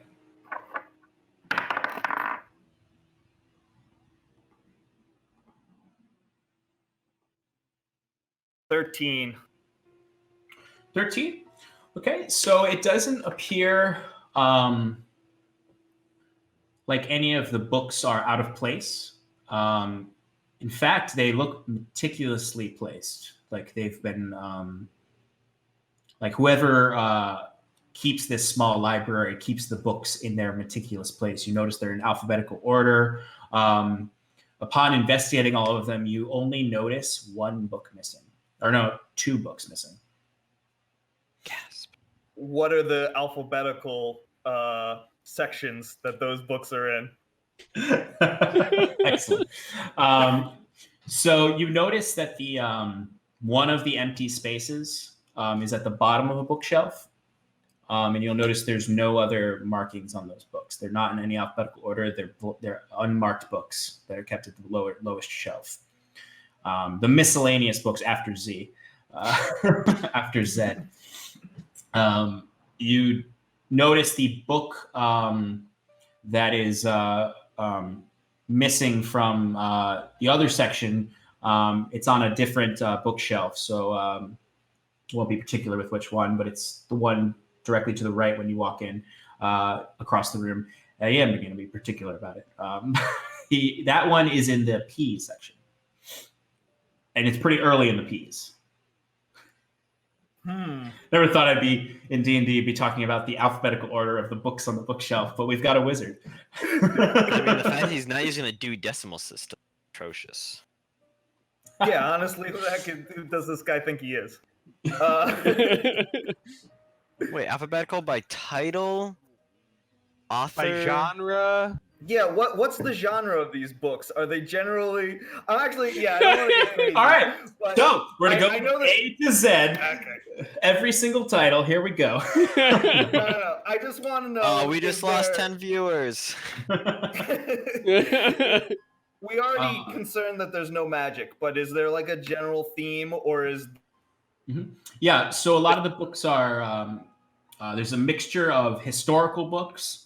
There's a few fiction novels, maybe a few raunchy ones, and then what you would expect from a druid's quarters. Herbalism text, some texts that talk about theoretical magic, things like that. You see a few books on the Feywilds, but exactly what you'd expect in a druid's library. Yeah, I think I'm just gonna sit down and wait for the rest of the party to get here, and I'll start opening up some of those books on the Feywild and the history. If there's any history of this town, I'd be interested. Other than that, I want to just learn some stuff.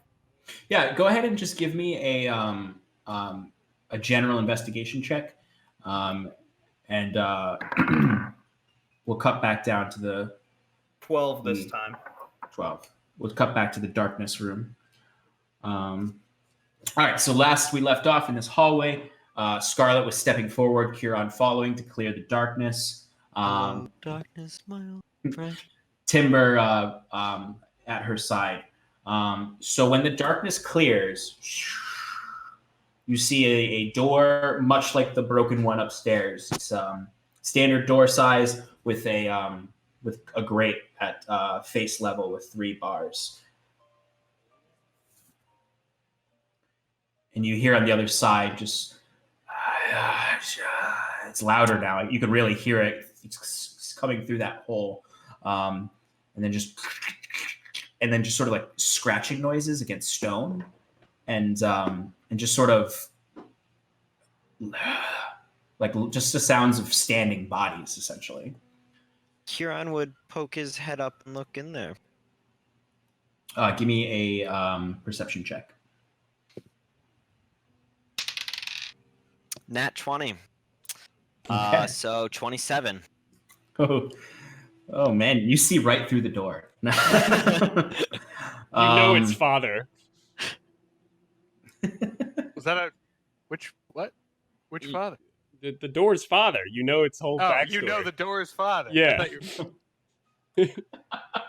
Anyway, you sort of step past Scarlet.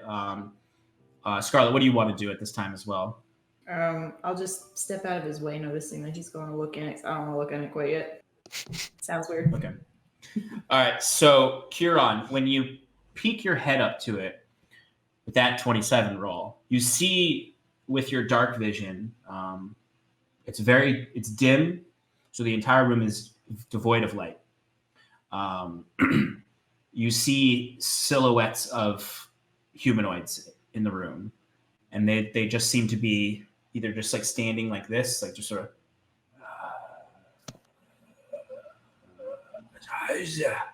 or they're just like sort of like walking and bumping into other ones or bumping into the walls. You see they have strange protrusions off of their silhouettes that you can't really make out. And then as you're sort of peeking through, you hear one of the noises get really loud.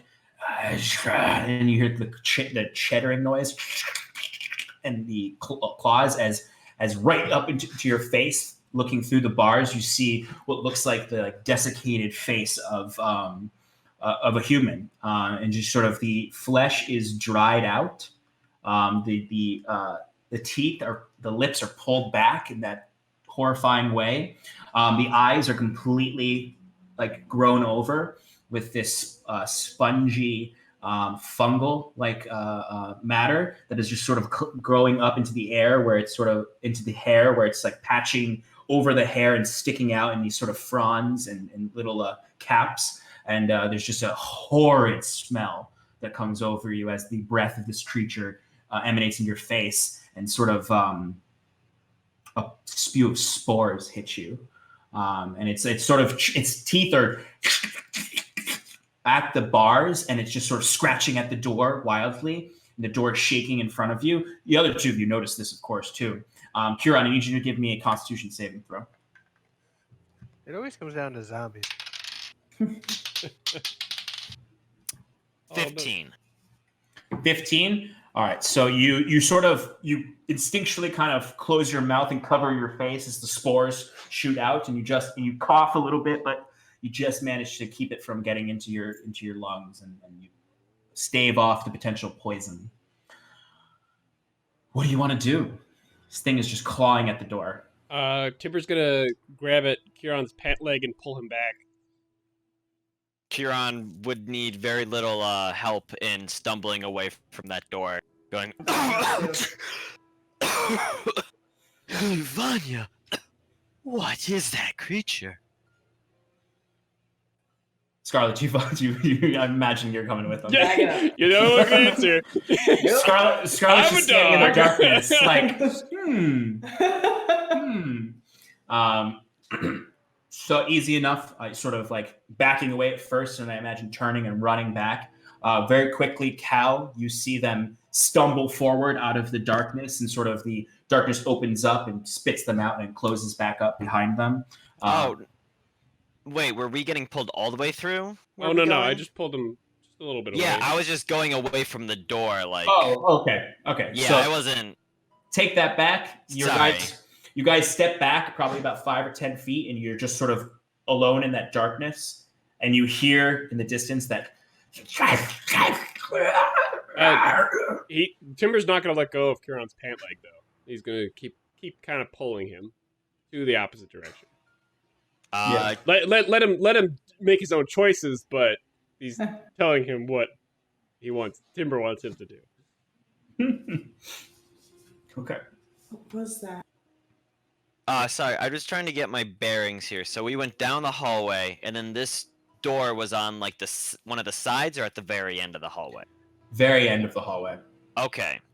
And was there anywhere else to go, or was it was like this is the end of the hallway? There's a door. Not that you noticed. The darkness did definitely kind of you could just presume the room probably widened out at the door, but there didn't seem to be any other left or right. It just just the door at the end, and it was about 40 feet long. The hallway that you entered. Okay. Where the darkness is. The darkness is in that 40 feet. And all right, and it encapsulates the whole thing. Okay. Mm-hmm. I have no idea what that was. It was something maybe spawned druid magic, but it seemed to be covered in spores. Eyes covered. Kieran would now approach the door again. What's going on in there? You hear through the darkness Cal's cries for information. Cal, I would advise joining us. Come through the darkness. It's okay. I don't really. Okay. And Cal would gird himself and maybe say something like, All right, so there's a half elf and a genasi and a wolf, and they went through the darkness. I'm a full And elf. Sorry, you're right. All right, and he just walks through like through the I'm just imagining Cal walking through like this with his eyes closed shut, just like Yeah. He's holding his breath too. He's like. So Cal, as you're going down this hallway, it's about 40 feet long, so it takes you a little while moving down. But as you're getting closer and closer to the sound of your friends, you also are starting to hear the ever increasingly loud. I'd like to go on record. I'm like yelling, just like to drown out the sound to myself. I don't like any of this. I don't like it here. I never wanted to be in this fucking town. I hate this place.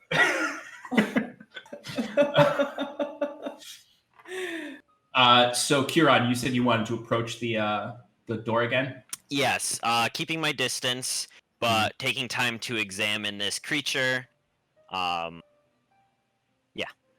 Cal comes through freaking out, I'm just gonna kind of like put a hand on his shoulder and just be like, "It's fine." Are you gonna? You did it. Are you gonna step forward with Kieran back towards the door? Which would come first? Would Cal come through the darkness as he's? Cal would come through the darkness after Kieran had stepped forward. Cal would trip over Timber and pretty much it's like Cal would trip over Timber and like run into the back of Scarlet. Now I'm gonna wait for Cal to be visible. Well, then you got to follow Kieran because you're in. Once Kieran steps forward, the darkness consumes you again. Okay.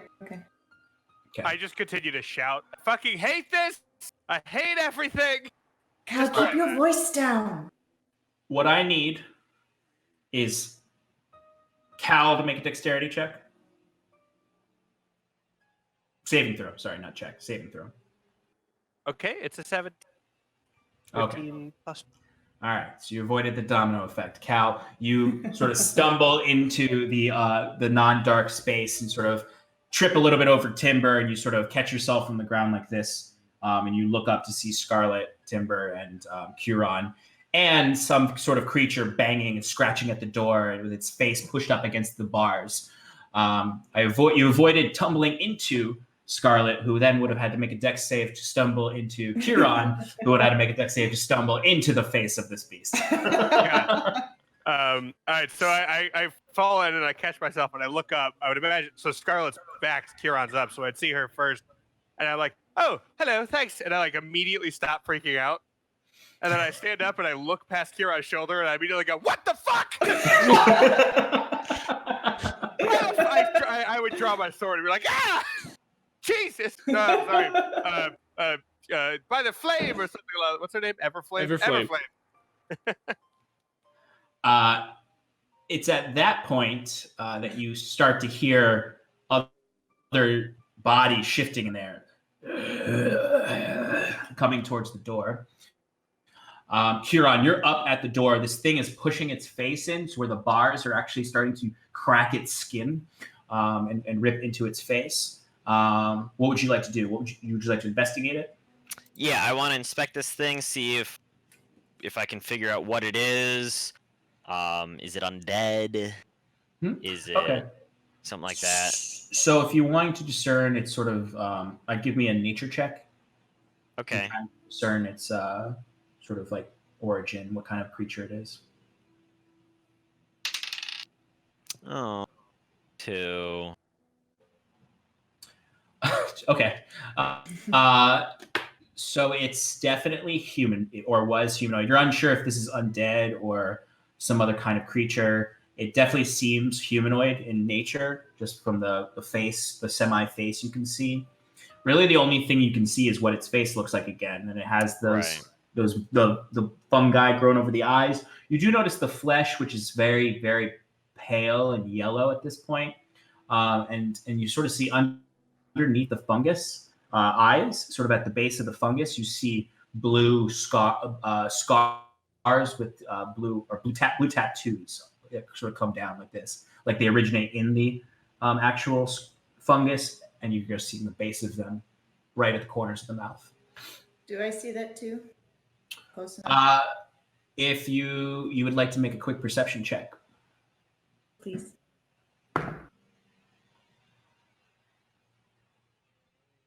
$12. Yeah, I mean, you're right there with him, and as you sort of see Kieran kind of, I imagine, just doing like this quick investigation around, not really being able to discern anything, but looking deeply. You also spot the what the face looks like with the fungus growing over and the blue tattoo marks at these sides. Are those the same tattoo marks that were on the guys in the prison? You could safely assume that it's similar markings to the druids you saw in the prison cells. Everything's coming together. It's at this point the creature's sort of its face is pressing so taut against the bars that it's just sort of like blood is starting to squirt out, and every time blood squirts out, spores shoot out.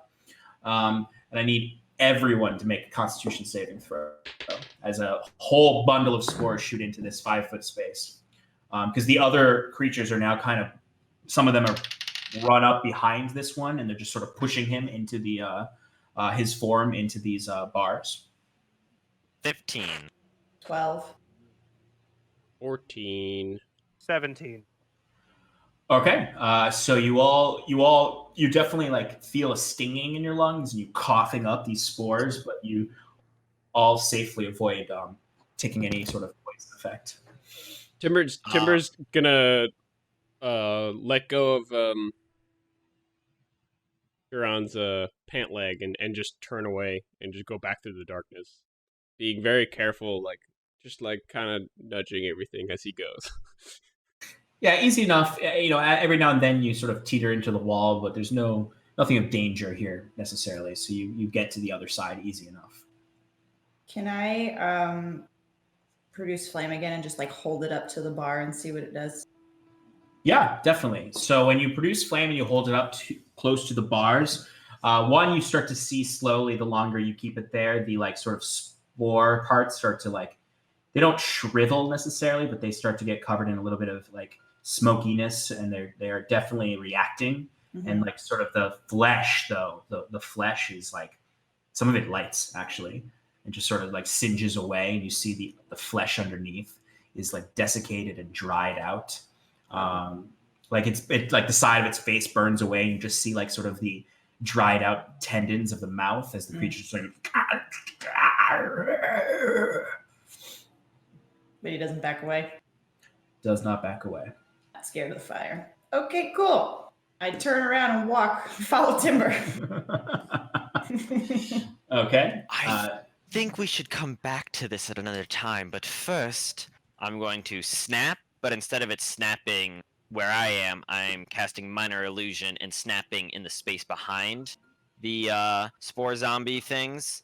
And it's a loud, very loud snap that I would think maybe echoes in the chamber to get their attention. Yeah, I see what you're doing. Yeah, easy enough. You sort of like about 5 or so feet into the chamber, and the snapping sound booms, and the creature immediately like pulls its face away and sort of, and you actually hear the whole, like, it sounds like there's at least a dozen of them or so in there. And they all just sort of descend upon where the sound is. You can hear them kind of almost tearing at each other. You can see sort of like some of the creature's like skin stuck to the bars and stayed there. And there's like these little spores sort of floating around the bars, sort of resting. It almost looks like there's a light dust that's settled over the bars. And it's at this point you also sort of notice the dust kind of floating up from under the door. Is there any way I could quickly take a sample of this somehow? Put it in like a vial or something? What kind of tools do you have? Do you have anything that would be able to do anything like that? That's actually a great question.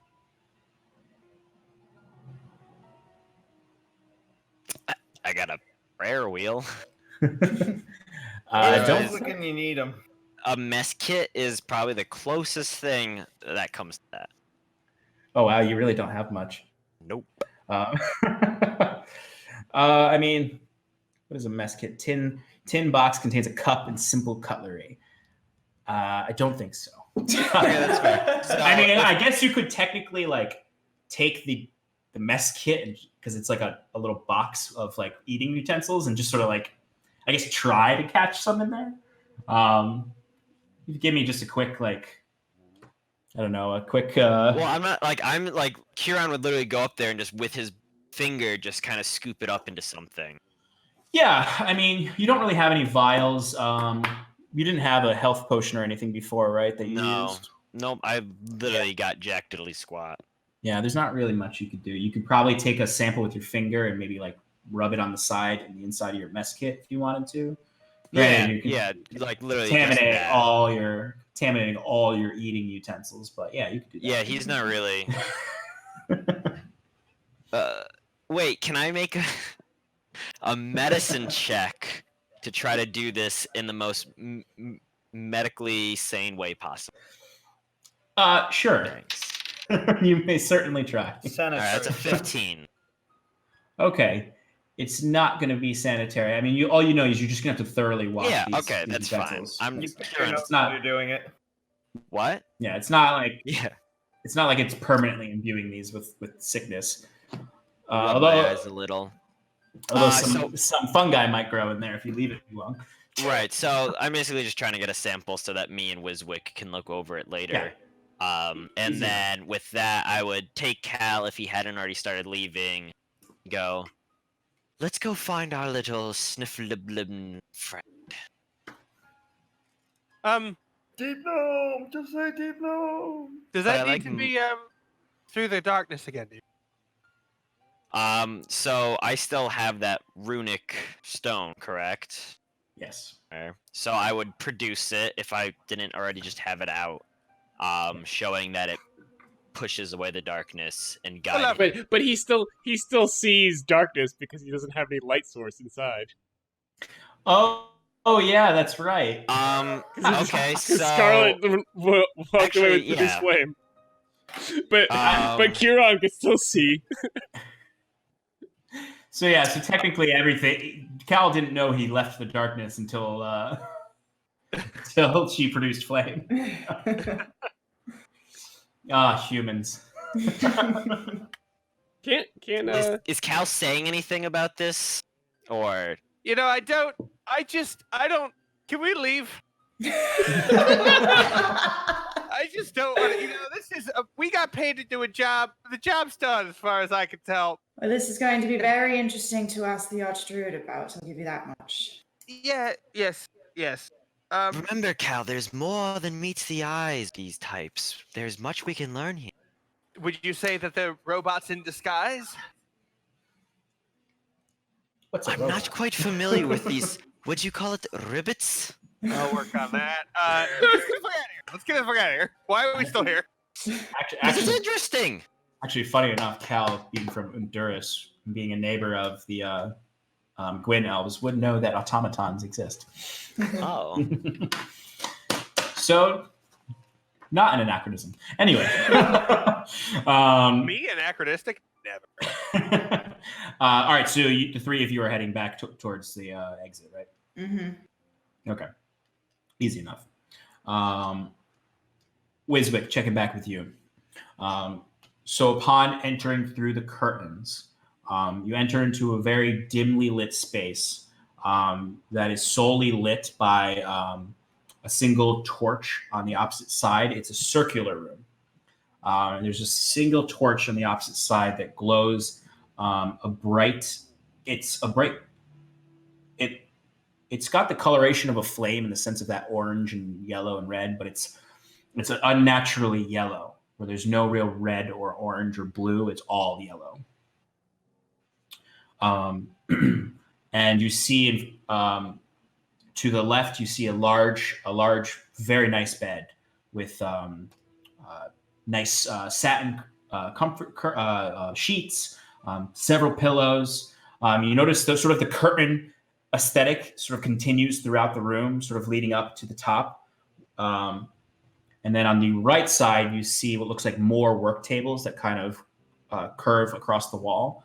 And you see all sorts of alchemical kits here, or alchemical vials and bottles and whatnot. filled with various liquids of different color and viscosity and light. It appears to be the bedroom, and generally from what you're seeing, this is a high officer of the Druid Order's quarters. So, is there any, like, do I have any inclination of what he might have been using this alchemical set for? Like, are there any notes nearby, or did I learn anything from my readings? As far as your readings go, most of what you learn from your readings is historical in nature about the city and and the Feywild itself, and this particular order's history, which is all stuff I can cue you in on later. But the particular things of note would be that this is a very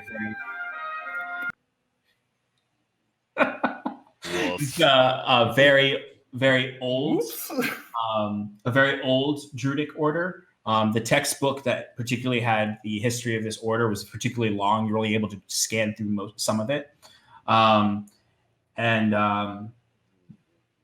But nothing that cues towards this type of corruption in the order. It seems like it was a fairly, this order was a leader, a form of leadership throughout Tressex and its history, pre-unifying with the other crowns. If you want to give me an investigation check for the alchemical table, we can see about what you surmise from that. Got a 14 this time. 14. All right, nice. 13, 12, 14. 14. Okay. So what you find on the table is you find like a what looks to be a large cat skull with a candle melting over it, half used. You see a small garden sort of at the back wall of it that's growing these very violent looking plants, thorny and spikes all over, the black leaves that have sharp edges at each of the points of it, with like sort of a red outline, sort of all amalgam of these. You see one plant that just sort of looks like a very large vine wrapping around a metal pole, and it's like thick and muscular looking, almost like the matter of the plant is almost flesh-like. And then you see within a similar pot, but with a glass vertical dome over it, you see a few stems of fungi with little circles at the end, and sort of a dusting of yellow spore all across the glass. Within the vials, you sort of see desiccated matter of these plants that have been mushed into the liquids. It's uncertain exactly what he was working on. Any notes? There don't seem to be any notes on the table. This magic seems very powerful and concerning, but I don't think it's what I'm looking for. Better take some samples to be safe. And you do find in the middle of the table, there is a little sheet, like probably a little, like almost like a handkerchief that's on top of some sort of little silhouette of a creature with a bunch of just blood. All of the handkerchief is covered in blood. Okay, I'm gonna actually possibly, I don't know if it's easy to extract some of the spores from one of those vials, or if there's a vial that has some sort of chemical on it. Like, I'm just going to pick one at random, and I'm going to carefully drop a drop into the blood. Okay.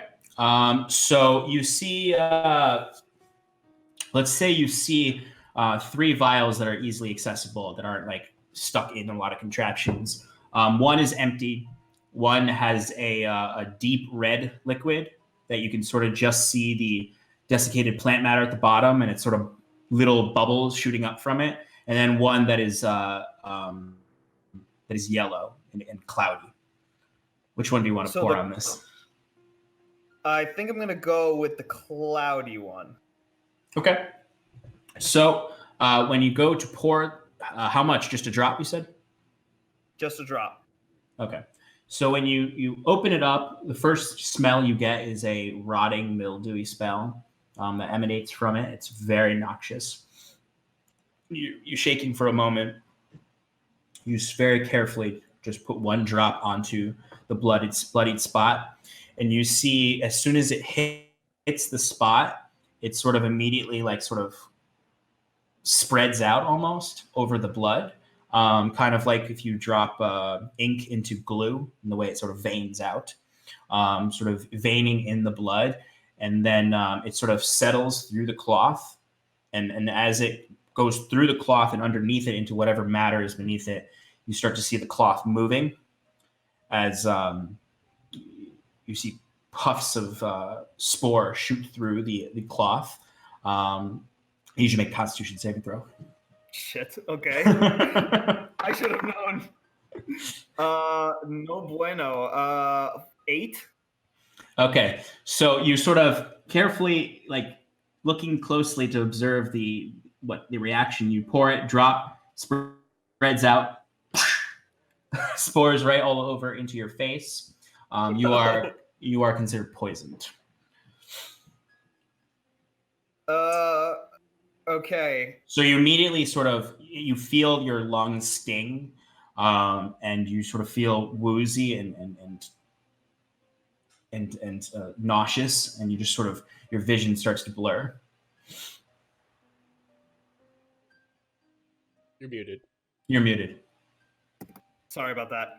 I think I'm immediately stagger back, and I try to like I kind of like I'm shocked by the whole thing, but I push the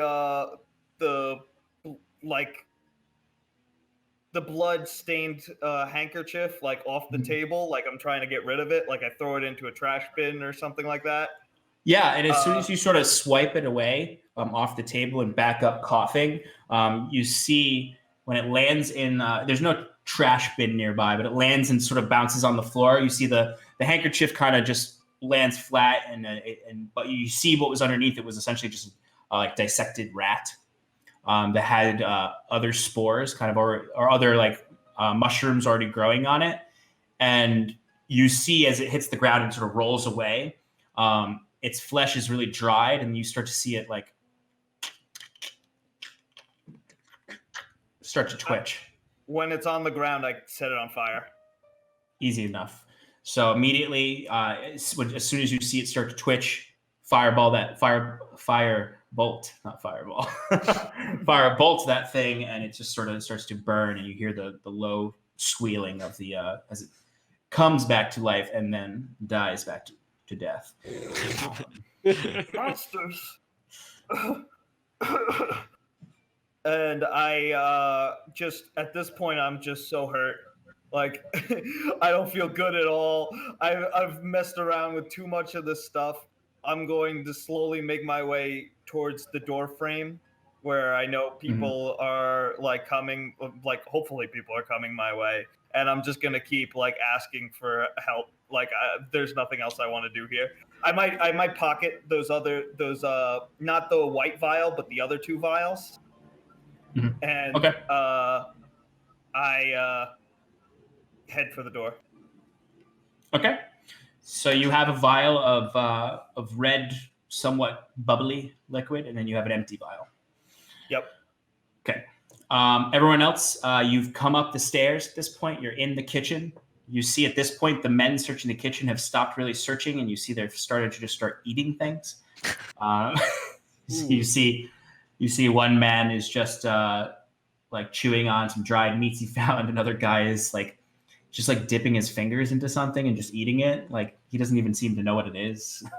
It seems like a yogurt like concoction. What do y'all want to do? Sorry, go ahead, Kieran. I was just saying, reaching the top of the stairs, I would make sure that everyone's through. Try to close the door as best I can. Turning to the guards, say, "I wouldn't advise letting anyone down there. We'll speak with your captain, but it appears to be some kind of mushroom zombie creatures the druids have." You see the guard is just sort of like Pardon? Mushroom zombie creatures. I would really like to Looks imagine like- it's mayonnaise. I step forward. I step forwards with authority again, and I go, "Yes, just don't go down there until we've spoken with the captain." Is undead down there? I would just not go down there until we've spoken with the captain. Fair enough. Fair enough. We'll keep guards on the door. We'll bar it as much best we can. Thank you, lads. And I stride authoritatively out of the kitchen. Easy enough.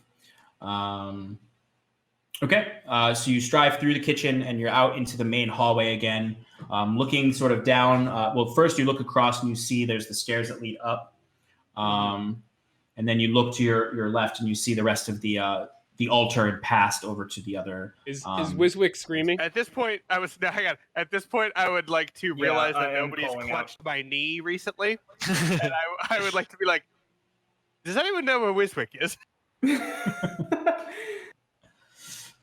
No, we should probably go find him. Wiswick! And at this point, is he screaming? You idiots, I'm dying! You hear Here. you hear from what seems like the top and in of the stairway. You see the sounds of Wiswick screaming out, and then you see the two guards in that room just sort of look to you. And you're like, "Are you looking for the gnome? He went up there. He's been screaming for the last 10 minutes. And you just didn't. You And didn't no go one up there did with him? anything about it. He was screaming for you lot. He's didn't- very small. He needs help. And then I stride up the stairs. I believe we would all follow. Yeah. You easily reunite with Wiswick at the top of the stairs in the first long hallway. You see him kind of running out into the hearing the sounds of you all rushing up. You meet up in the hallway. Terrible. What happened? Oh, my friend. You see, like, his hair has some like singe marks on it, and he's just sort of like generally a little twitchy. What did you find? There was some magic, and I called out, but nobody was there, so I tried to help myself, and I jumped through it and got zapped. I didn't have any spells. I couldn't do anything. Oh, Wiswick, I'm so sorry. Crouching down, holding my reliquary in one hand, a hand placing it on Wiswick, I would cast Cure Wounds at 2nd level. Oh, yeah. Can That's he the do good that? stuff. Or is there lightning in the way? Well, I'm already in the hallway. Oh, you made way it back past the out? lightning. Through the Yeah, I lightning? think so. I thought I was trapped in there, but apparently not. Oh, okay. Lovely. Oh no, you were fine because you left the door. You didn't like slam the door closed behind you. So the Oh. space was No, open. yeah. I'd like to make sure that 10 he's... points of healing to you, Wizzy boy. Nice. Oh, sweet. That's like half you his saw- health right there. That's feel- like all my health if I was level 2. You feel your muscles relax and you feel your body generally heal. You still feel sick to your stomach though, as the poison is still within your system. I'd like to step past him into the room to investigate what he was investigating. Not the rat room, the first room. I follow with him. I want to show him what I found. Yeah, so as soon as you step into the first room, you see the dinner table, just a few benches, whatever, holding space. Wiswick comes in and sort of starts to lead you through. You go out onto the long rampart. You can see out into the city, and at this point, it's probably around 5 o'clock. You're starting to see some bonfires in the distance on the outskirts of the city as the festivities are continuing. Seems as though the town is mostly unaware of what happened. Anyone maybe who staggered back may have heard the commotion, but most of the town is in the distance. And he leads you into the first room. I'm imagining telling him to carefully not touch the doorknob. Yeah. Stay away from the door. I already read most of the books. Nothing too exciting, but I'm missing a few. Maybe we could find those somewhere lying around. and there's a broken what's called desk over there. It was like that when I got here. Oh, okay. And what you see is a desk that is largely intact, except several like dents in the metal of the lock, and like the wood is splintered. But the lock, it's sort of like the wood around the lock is all splintered, but the lock is intact. My pickaxe is literally just laying on the ground.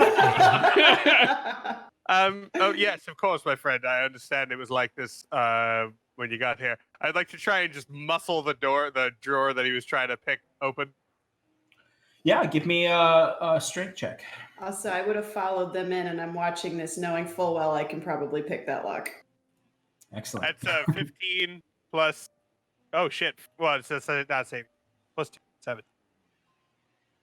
So you pull at it, and it's definitely feels really loose in that way of something that's been messed with, but you're not quite able to rip the drawer out.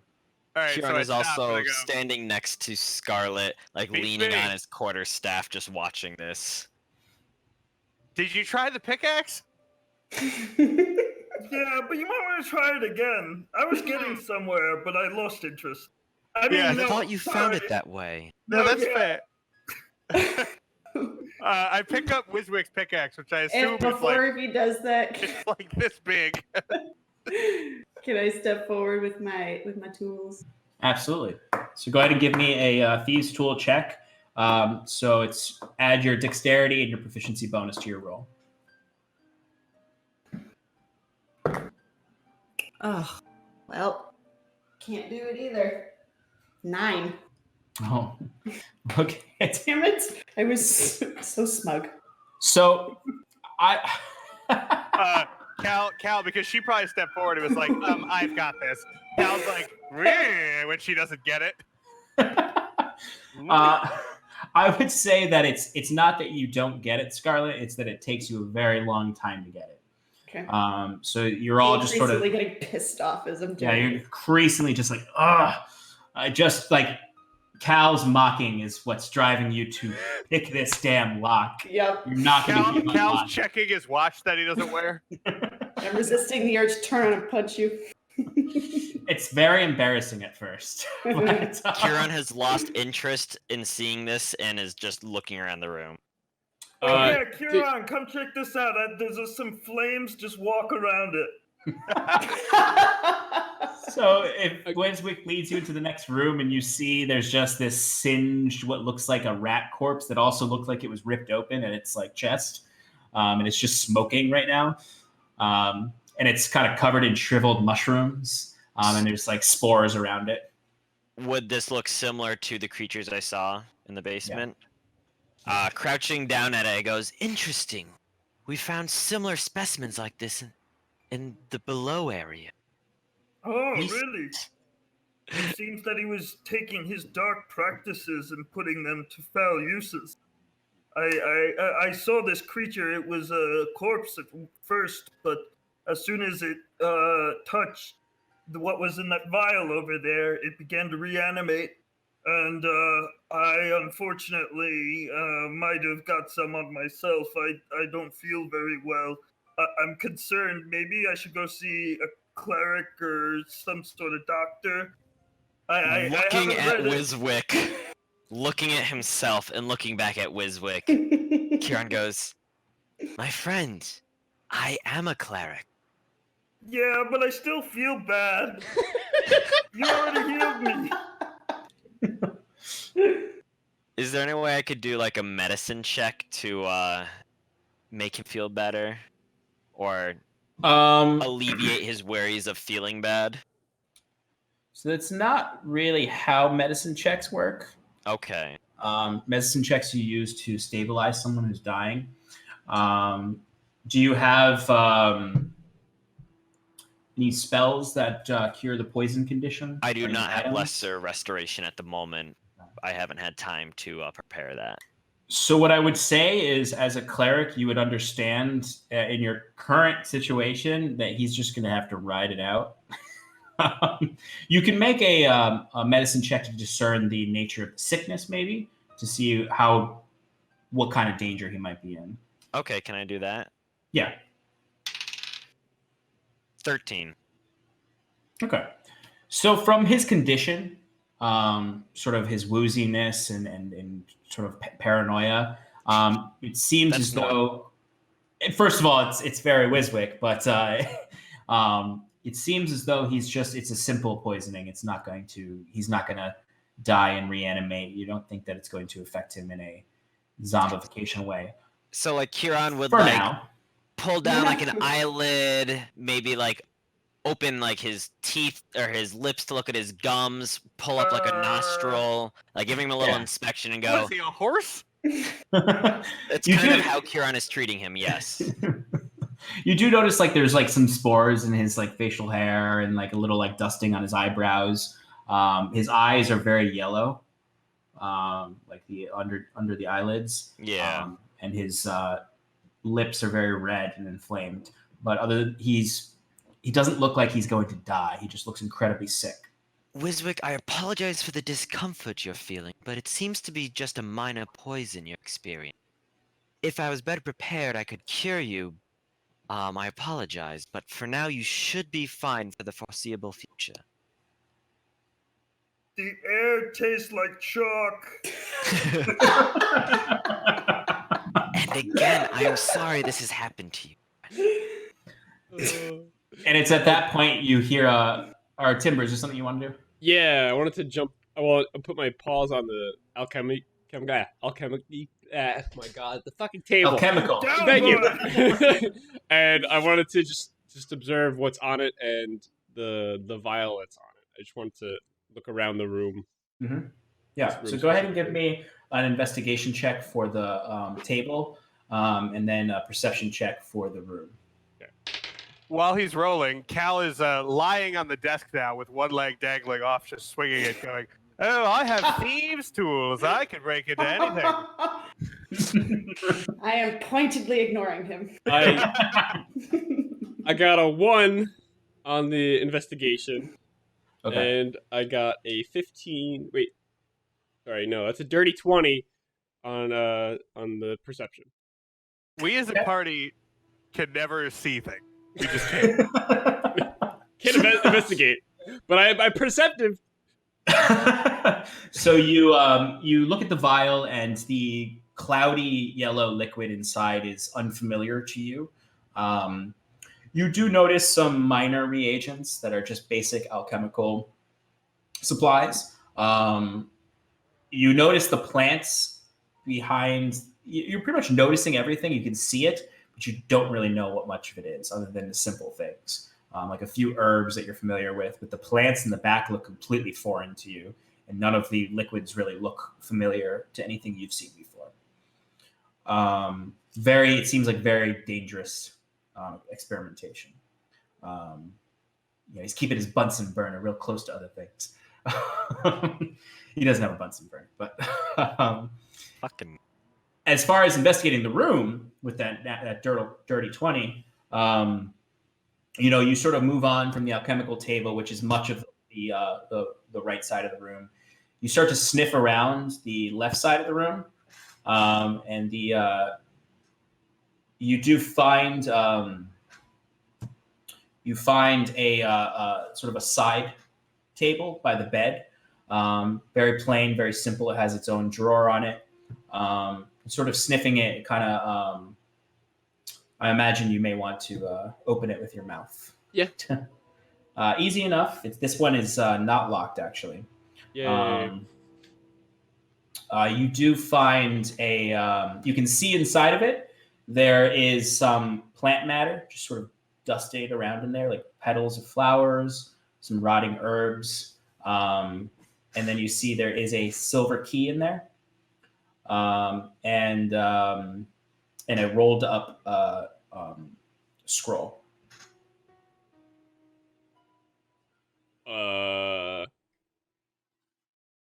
We're just gonna take the key Mm-hmm. and then push the drawer closed.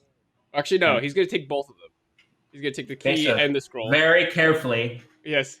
Taking them in your mouth. Take the key and then try to like like grab like the string of the scroll on his mouth, and then he's gonna. I think Wiswick sees this and is just like, "Oh, you're gonna slobber all over it."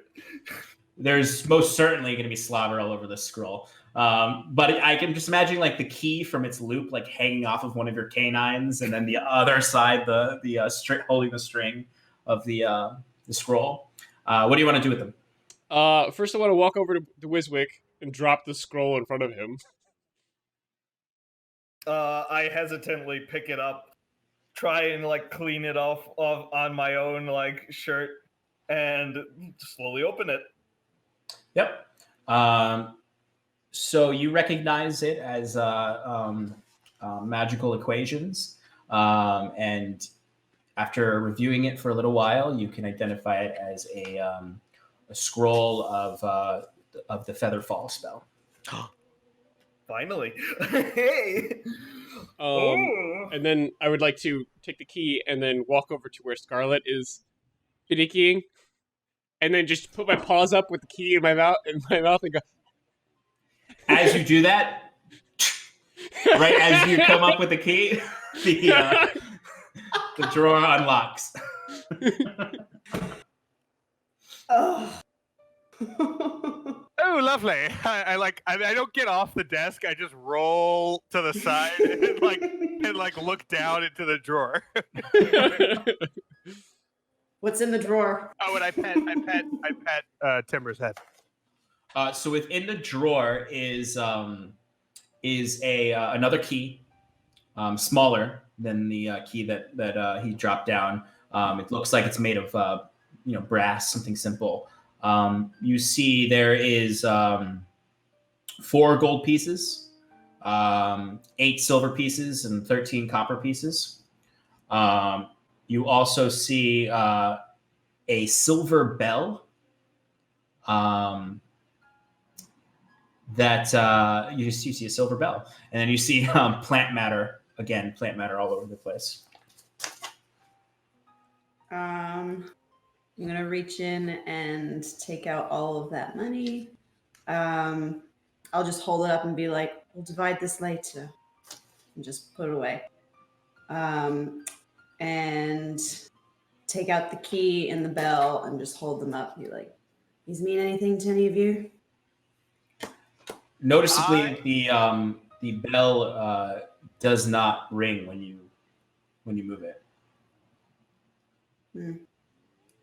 I might be able to use the bell for my alarm spell, but if it doesn't have a ringer, that seems like a strange thing to leave around. It might have some other sort of magical properties. Well, it's all yours then, friend. I give him the bell. Take it. Okay. You take it, and you can see there is a hammer inside the bell. It's just not making no noise when you move it around. Okay. I'm gonna if we're all just standing here, I'll start a ritual for identify. Okay. So Scarlet is holding up the little tiny brass key. Wiswick has sat down and started to do his ritual. I'd like to. How tiny is this brass key? We talking like the thing that you would standardly find in like an old, those old desks that like had the little tiny keys.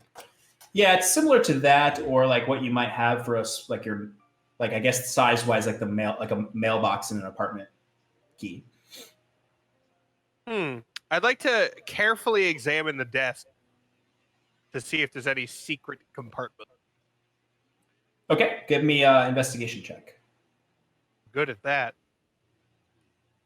Was this an escape room? There's a lightning door. There's a key with a drawer with a key in it. There's keys everywhere, and there's a puzzle over there. From where Kieran is, would he see this key, as it were?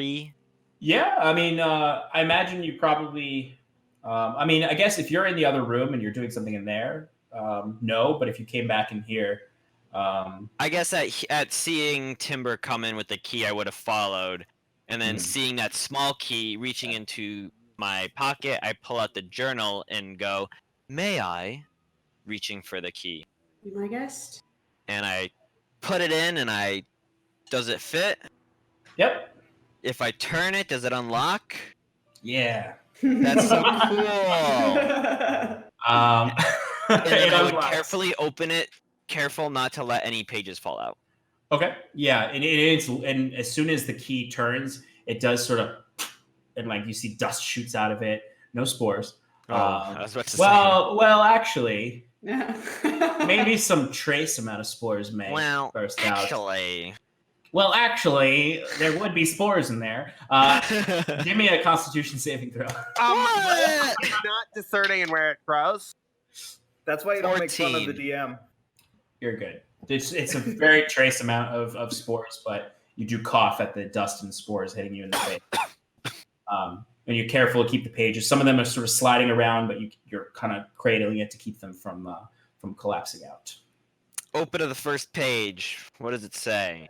Can I read it? It is an indiscernible language to you. Ah, tits. Ah, tits. Thank you for.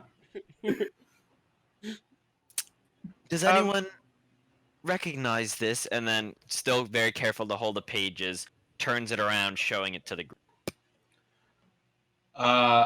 Who would like to check it out, and what languages does everyone know? Ow. I'm pretty sure Kiran knows the most languages out of everyone here. I know I- primordial. Ooh, that's a good one. I Dwarvish, did Gnomish, until I switched Uncommon. my domain. Oh, Wiswick, what do you know? Dwarvish, Gnomish, Undercommon. Cal? I know. Common, Elvish, and Celestial. Celestial. All right. Timber, I guess. Just I'm making a Common! long bet on that one. No one knows what it is then. Maybe it's Druidic. Maybe it's Druidic. Other pages, perhaps. Kieran would leaf through the papers looking for anything that he might recognize, whether it be symbol, diagrams, drawings, etc. You see, when you start to flip through it, a very thin ring falls out. Do I catch it? Do you want to try to catch it? I would like to not let it hit the ground. Okay, give me a dexterity check. I want to see that nat 20 and it just falls on his finger like Lord of the Rings. It's a 7. So it does fall and hit the ground, but like Lord of the Rings, when it hits the ground, it doesn't bounce. It just doom. Oh, is there like a timpani beat as it hits the ground too? Yes. Kieran would bend down to pick it up. Is it the Ring of Burden from Oblivion? Oh, maybe. No. Can we just put this in his little ritual circle for identify? I'm gonna have Like- to do this again. It doesn't work that way. Yeah. All right. Well, this is all a bit muckety muck for me. I'm gonna go get the captain and tell him there's zombies in the basement.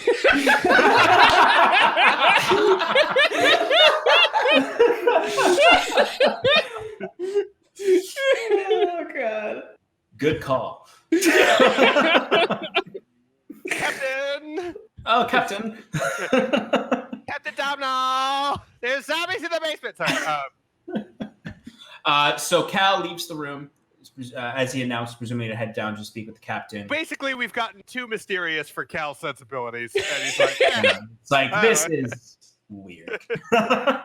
Reached my weird quota for the day. Pretty much. Don't touch any windows on your way out. Okay. Whatever happened to Jet? He's just flapping outside still. Oh, okay. The rest of you, what do you want to do? While Wiswick is channeling his ritual. Kieran, you're flipping through. You just picked up the ring. Nothing happens as soon as you pick it up. Can I put it on? Yeah. I put it on. It's a strange feeling that comes over you. Ooh. At first, you feel empowered, and then you feel weaker. and then you go to pull the ring off, and it won't come off. Oh no. Tits. Dang it, that's why you keep drinking. I'm almost done with this one. Patience is not my strong suit. And for your reference, Kieran, you are now vulnerable to poison damage. Ooh. Is And there you any... see along the very thin line of the ring, you do see sort of a green light flash around it and then dissipate. The ring is, you can't get it off. Timber? I was just gonna say I'm gonna jump on the bed, curl up, and just look at watch Wiswick while he performs his magic. Yeah, very I'm cool. just gonna lean against the wall. Just All right. watch. So you're all watching Wiswick as he plays with his feather and pearl and begins his or is in the process of his ritual cast. Cal, when you get back downstairs, you notice that the men are starting to pile different goods up in the middle of the room that they've found. You see that they're kind of bringing it up from the basement. The other stairs that go down, you see there's like a small chest that they bring up. There's several different like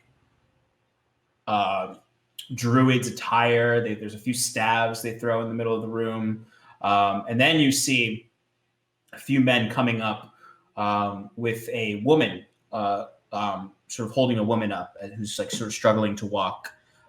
She has very light bronze skin, completely bald head, somewhat pointed ears. She appears to be unconscious. She has a blue tattoo on her forehead that is just two lines that come up straight vertical, and then the outside come across. So essentially two upside down L's that create what looks somewhat like a pillar. She's wearing very simple druidic clothes, much like the druids the archdruid himself and I guess what was left of the clothes on the spore creatures downstairs. And they're just sort of dragging her up. Her like wrists and ankles look like they have been chafed with binding. She's wearing no shoes or no boots, and she looks somewhat frail. What is the captain doing? Is he just like observing, or is he talking to anyone? You see, he is sort of ushering out commands. Just sort of where to place things. You see, he ushers the men over who have the woman, and they bring her over and lay her down before him, and he starts to sort of inspect her to see her condition as you're walking up. While he's doing that, instead of interrupting him like an impolite person, I'm going to open that chest that those boys brought up. You see, as soon as you go to reach for the chest, you see one of them slaps your hand with the flat side of their sword. All he says to you is, "Not till the Lord Harrenson's had his pick of this, had his investigations of these belongings." I'm going to glare at him as hard as I can glare and reach for the chest again. He's going to slap your hand again with the flat of his sword. Okay. I'll say for the sake of it, because you know it's coming, you do at least get the chest open. And there is what appears to be quite a bit of gold and silver coins in there, alongside several rolled up scrolls and other paperwork. I'm going to sniff disgruntledly and make sure that I remember the face of the guy that slapped my hand.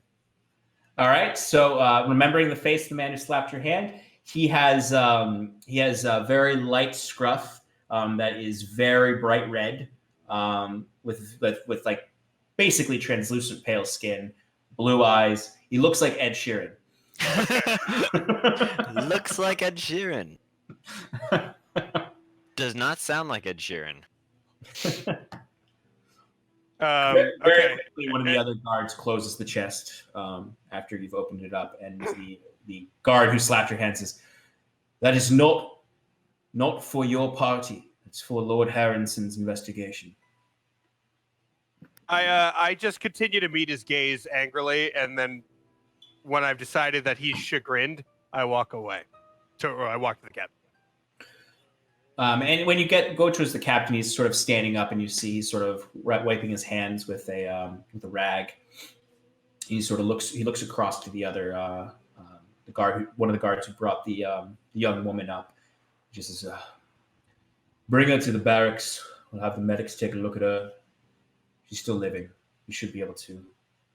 Who knows what these druids were doing with her down below? But she wears their attire. We can't be too careful. Let's keep a watchful eye on her in the medical ward." Captain, I trust everything's going well up here. Seemingly, we found a storage area down below, but as well as a small prison area with several desiccated corpses. But we found this young woman still living. We found it strange. She's wearing their garb. We found no druids, though. Well, I may have an answer to that particular conundrum. See, we went through a door in the back of the kitchen, and we went down the stairs, and there's a big dark void, and I didn't like it at all, but we have a stone that could get you through it. And on the other end, there are what appears to be undead fungus creatures. I didn't like it at all, but they're down there still. They're behind a locked door. If you do go down there, I would recommend not getting closer than about 5-ish feet to them. When did you see these creatures? Just now? Yeah, just now. He looks to two of his men. You two come with me. We'll go investigate. You said there's a stone that'll get us through? Yes, Kieran has it. He's upstairs because we heard Wiswick calling for help. And calling for help? Is there danger upstairs? There was. It's been handled. It was just a trap. Trap. Okay. You must have stumbled upon the Archdruid's quarters if there was that does seem to be the case. Fair enough. We'll send men up there to investigate, and we'll triage the basement behind the kitchen. I really wouldn't. They have a cough thing they do, and it poisons people. Yeah, that's I don't know. They cough at you, and spores erupt. They're fungus zombies. I think that's probably the most succinct way to describe them. Damned druids. Zealots. See, this is the problem.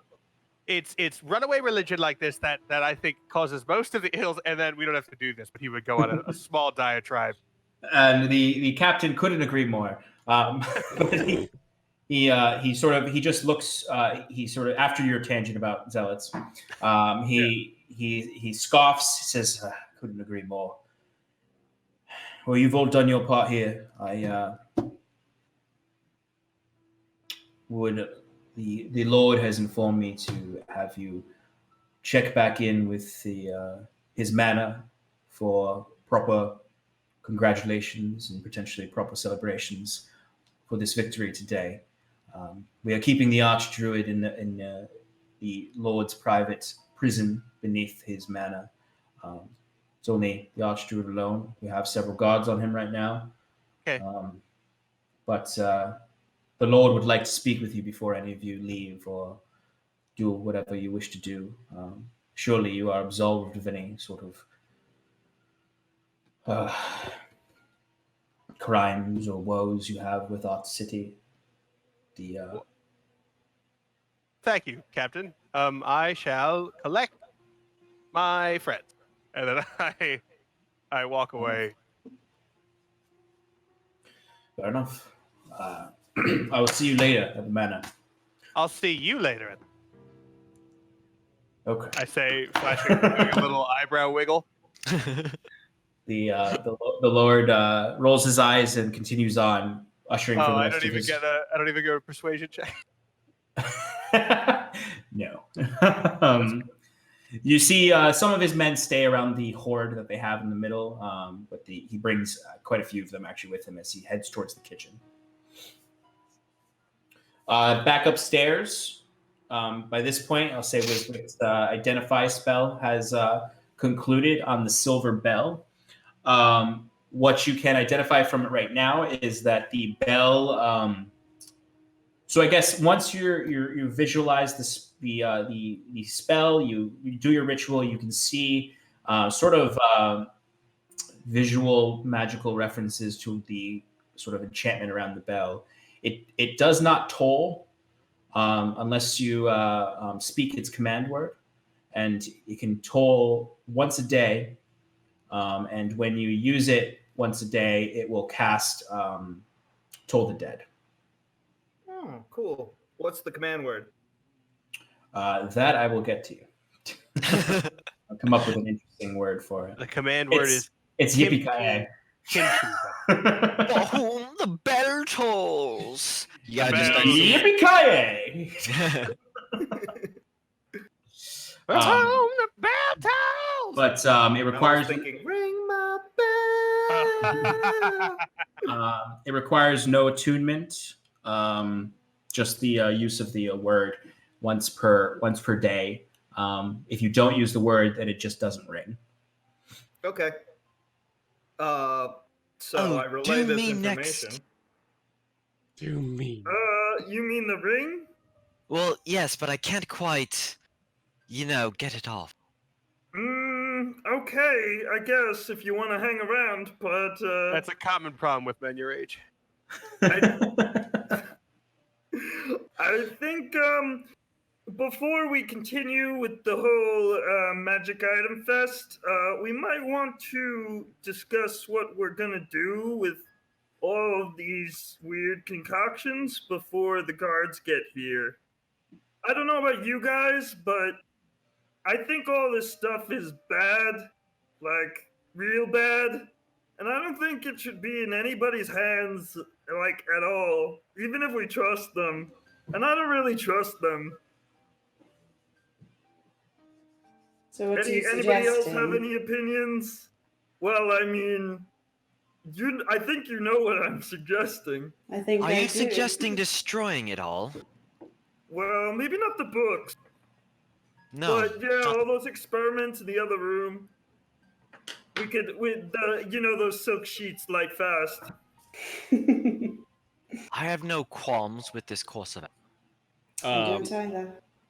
Kimber perks The his only ears reason up why when I'm hesitant is, we don't. I feel like Scarlet. Are you afraid that like maybe the guards will be pissed at us? Like, I wouldn't want you No. thrown back in jail. No. No, I'm not concerned. I don't think she concerns herself with authority.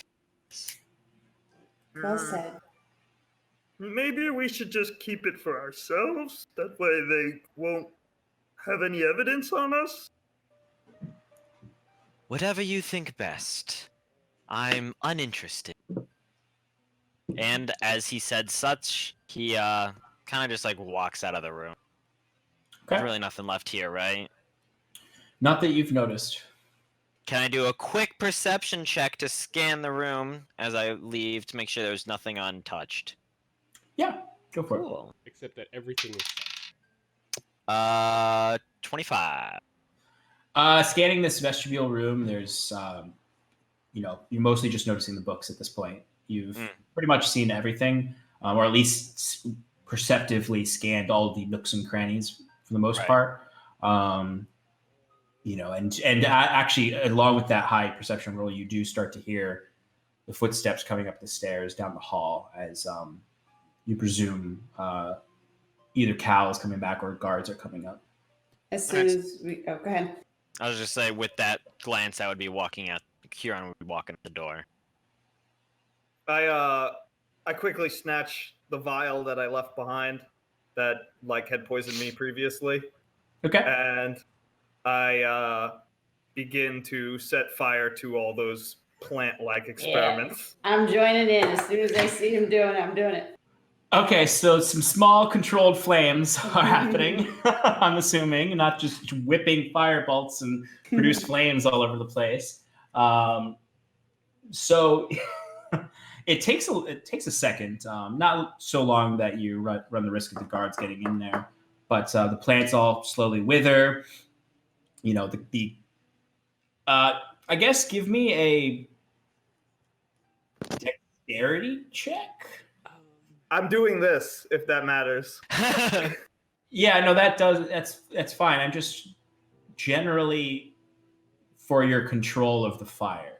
Oh, Both of us? concentration, I would guess, but I'll take the Actually, for Wiswick, it'll be concentration check. For Scarlet, it'll be dexterity check. Yay, 19. Okay. Wolf. Oh, Oh boy. So 5 total. Save the silk. So Wiswick is sort of like casting these like really minimal like fire bolts that are just sort of like slowly like singeing away the plants. Scarlet is doing well at first, sort of holding her flame up and sort of keeping it burning around things, but then sort of somewhat slips and kind of slings the flame, and it catches the base of one of the curtains the tapestries, and you sort of slowly start. Oh, so shit. smoke starts to come out, and the room there's a small fire in the room right now. Great. Prestidigitation, put it out. What's the space on prestidigitation? 5 feet. Oh yeah, okay. Then you can. It's a moment of panic, but thankfully, Wiswick's able to very quickly sort of smother the flames with his magic. Thank Oh, you. jeez, Scarlet. I'm We're sorry. gonna have to I'm work sorry. on that one. I know. You get flame happy. I'm the same way. But the general workstation is sort of just like this black singe now, as opposed to sort of a controlled burn. Some of the, I wanted to be clear. I got the one that was under the vial as well. The one that was covered with spores. There were like plant things, and then there was like a mushroom inside of a container. Yeah. So did you want to like get inside the container? Do you want to open it and burn it? I don't want to open it, so I just take it. The whole thing? Well, how big is it? Can I fit it in? Can I hide it? You probably wouldn't be able to hide it because I'm trying to think of it in relation to a gnome. So it's like sort of the size of this cup. So you could definitely take it. I don't know about hiding it. It would be if you throw it in your bag, you run the risk of it breaking or just the top falling off. Because as soon as you grab it, you notice the top is not like latched on. It's just sitting on top of it. So how much time do I have until the people come in the room? After putting out the fire, you can kind of hear they're right outside, like right out in the hallway before entering the room. There's not a lot of time. You have a couple seconds. I would be singing as I walk down the hallway. Yeah, I just goofily take it and I just hold it behind my back. You act normal.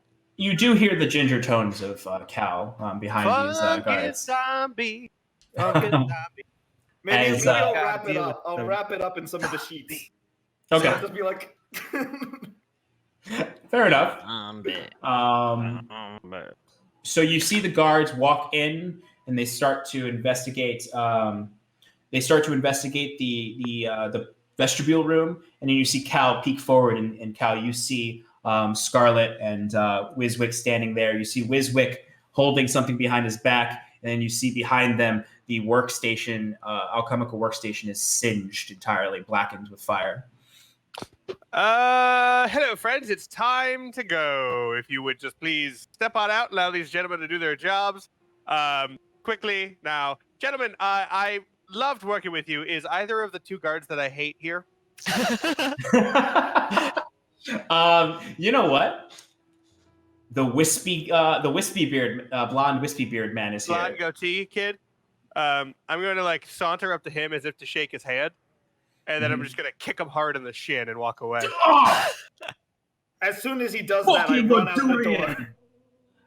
And I'm gonna wave as I'm walking. I wave over my shoulder. It's at that the kick to the shin of the guard is enough distraction for Wiswick to run by without being noticed. As the guard is just sort of keeled over, just like fucking. Ugh. And the other guard is just sort of like, and just walks into the next room to start investigating. Scarlet, Timber, do you follow along? Timber is not following along. You're staying behind? I'm staying behind on the bed. And I'm waiting Oh, for it's right. Timber. He's taking a nap. Taking a nap. Taking a good boy nap. Taking a good nap. Oh, great. Then I'm going to go over and poke him. He's gonna put his head up and go, "Argh!" and then put his head back down. It's time to go. Let's go. No. He's not a good boy anymore. No, he's not. Do I happen to have any like bacon or shit in my pockets that I could tempt him with? Pocket bacon.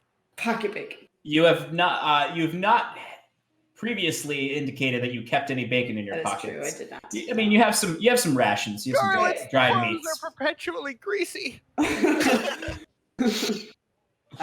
just gonna take out something, one of the rations, and just hold it up and be like, "Let's go! Everybody's leaving." Fungus. What are you doing, Timber? You. I'm staying right there. I'm not following yet. Okay. So Timber is just being a sleepy boy and napping on the bed. You notice you hold up the dried meat and he sort of like eyes it one eye open, then curls back into his doggy ball. Doggy ball. I imagine That's exactly what it is. Yeah, and I also imagine Timber did the like dog thing where he like spun Oh around yeah, on you the bed. pat it down and then you spin around and then yeah. I'll keep your cloak.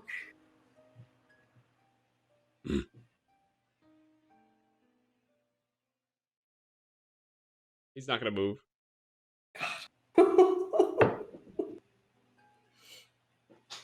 Is Wiswick alone outside? Wait, Cal, are you waiting for Scarlet and Timber, or are you following Wiswick?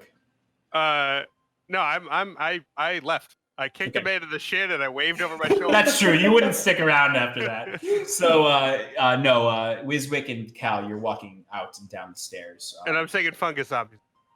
And he's singing his original tune, Fungus Zombies. I just want to be clear. Were there any other doors in this hallway, or was it just these two rooms? It was just these two rooms. Okay. Then Cal would be following, or Kieran would be following Cal and Wiswick. Hey guys, do you know if there's a large body of water we can get rid of this thing in? I'd be happy to discuss this with you afterwards. And yes, this is a river town, but it's fine. It's fine. Just keep walking. Fungus zombies. Just act natural. Easy enough for you all to get downstairs, other than Scarlet and Timber, who are having a moment. One last thing. Gonna cast Minor Illusion on my satchel, and I'm gonna make it look like a giant teddy bear. Your satchel or the thing you're holding? The thing I'm holding, it's just like the wrapped up thing. I'm just gonna make it look like a teddy bear, and I'm gonna hug it. All right. So you're able to weave the illusory space to perfectly look like you're holding a glass cylinder of spore, demon spore, or zombie spore is really just you holding a big old teddy bear. We'll make it an owl bear. We'll make it an owl bear. A teddy owl bear. It looks like you named after the famed king of Tressex, Teddy Roosevelt.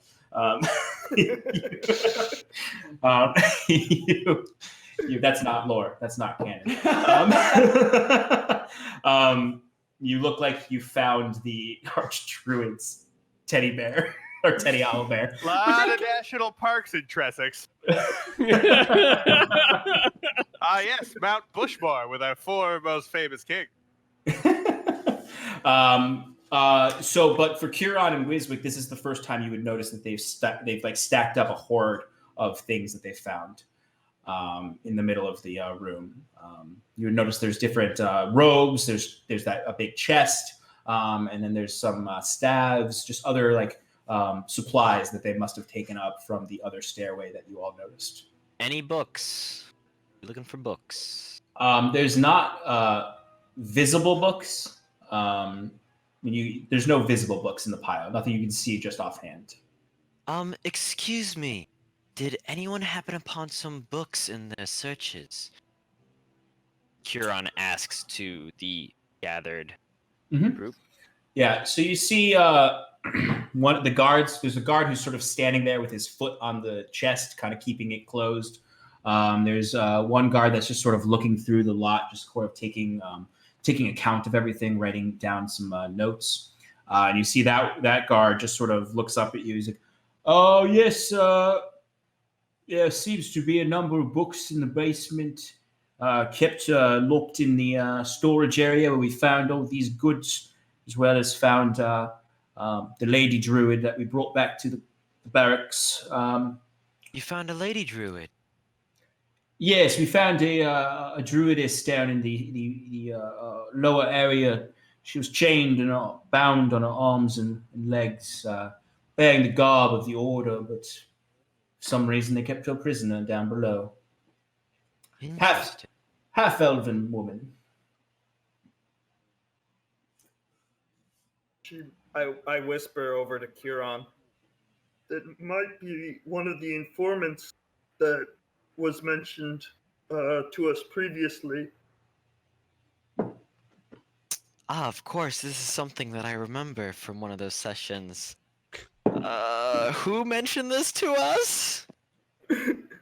I believe either the guard captain or Ronan mentioned that they have the Lord, informants. Oh, Yeah. right. Yeah, it was Lord Harrison. Right. But about those books, are they still down there then, yeah? Yeah, I mean, it was just a couple moldy old books. Didn't seem of anything importance. Any of them start with a P? Maybe a PA, a PB, a PC? Didn't really register the titles. Just sort of, they're falling apart. It seemed like they'd been left down there. Do you want to do a quick look, Wiswick? Just to be sure. I mean, I can't say no to books. So, Cal, we'll be right back. Okay. Unless you want to join us. Take my teddy bear, Cal. Okay. Cal, Yeah, do you I take the teddy bear? Yeah. I'd like you to make a dexterity check. Saving throw. I'm very careful. Wait, me or him? No, Cal, because he does not know what he's grabbing, and this is a pot with a loose glass top. I hold it from the bottom. Well, it's an 11, so Okay. Just made it. okay. Wasn't a hard piece there. When you grab the teddy bear, though, your hands do for a moment go through the teddy bear, and you feel a pot essentially in your hands, and you're like, "Oh." I look at him with my eyes beady as hell, just staring into his own. I say, Get rid of this. Eliminate this.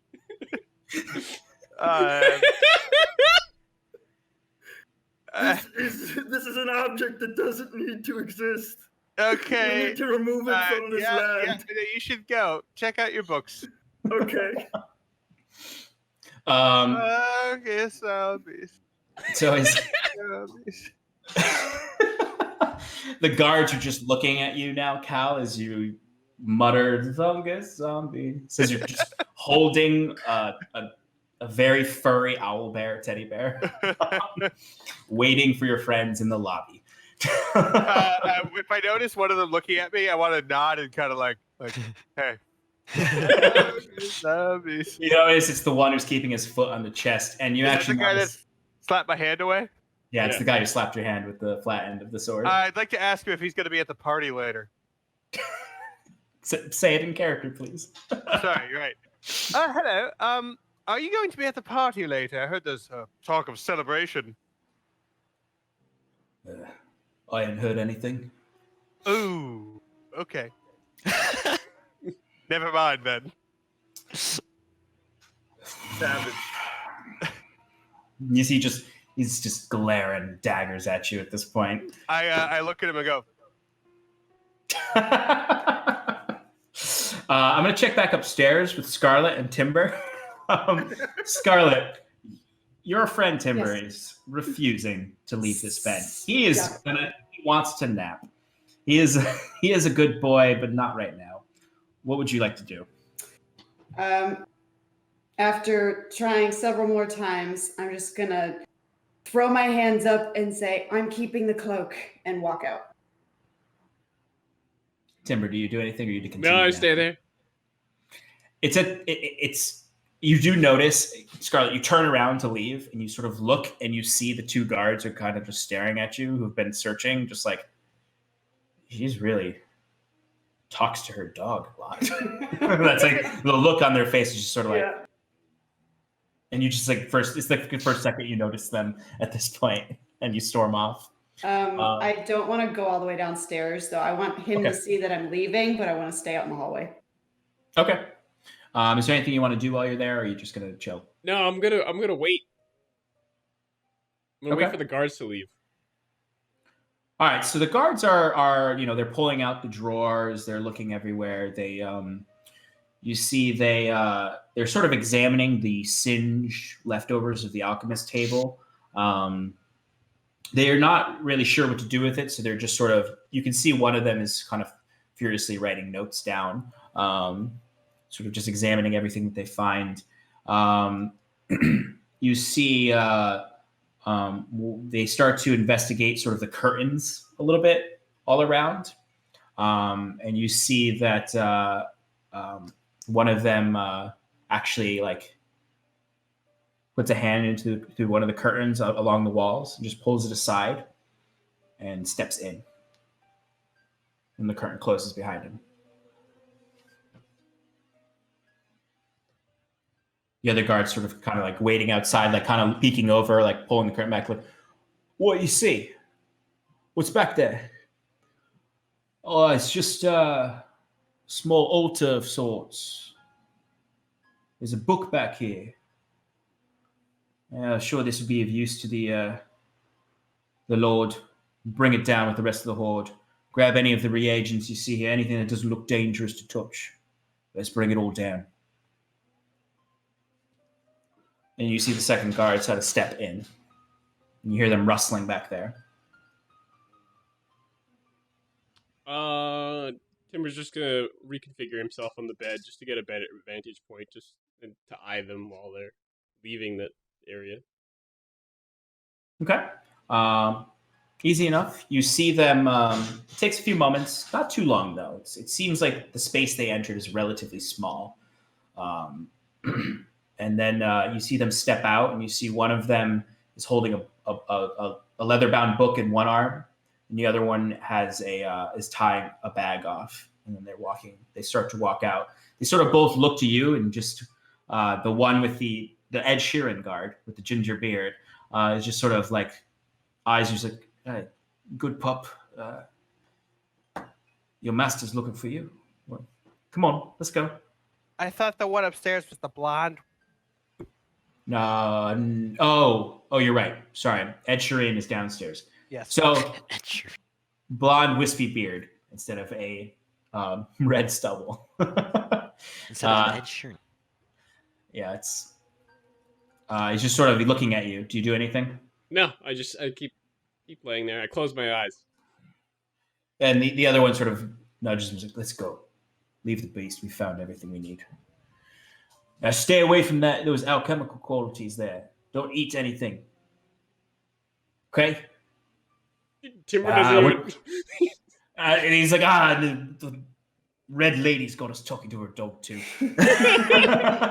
And they sort of rush out, and Scarlet, you shortly see them passing you by. They sort of stop at you, and it's like, what are you doing waiting out here?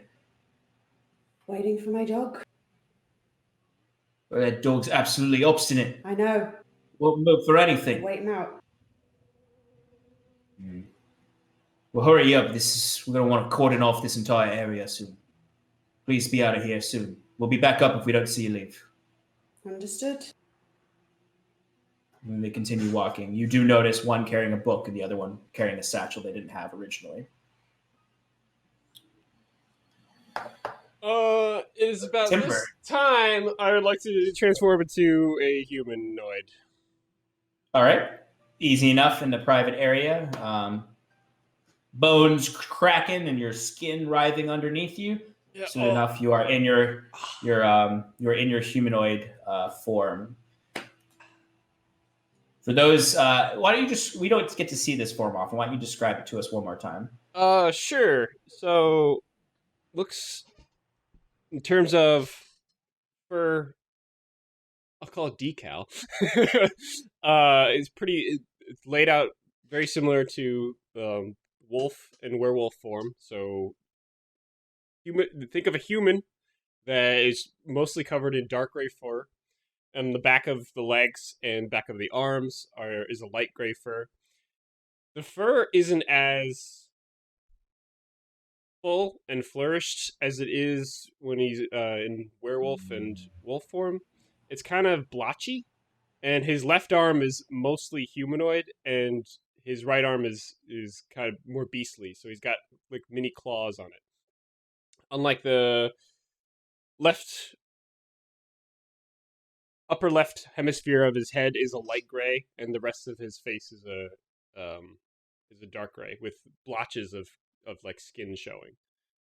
It's not pretty looking, but yeah, he's very much a chimera of sorts of human and wolf and werewolf in form. What would you like to do? I would like to look around what Wiswick and Scarlet were burning and try to gather some plant stuff. The experimented stuff. And I want to take out my alchemist kit and start to shovel up some of that good.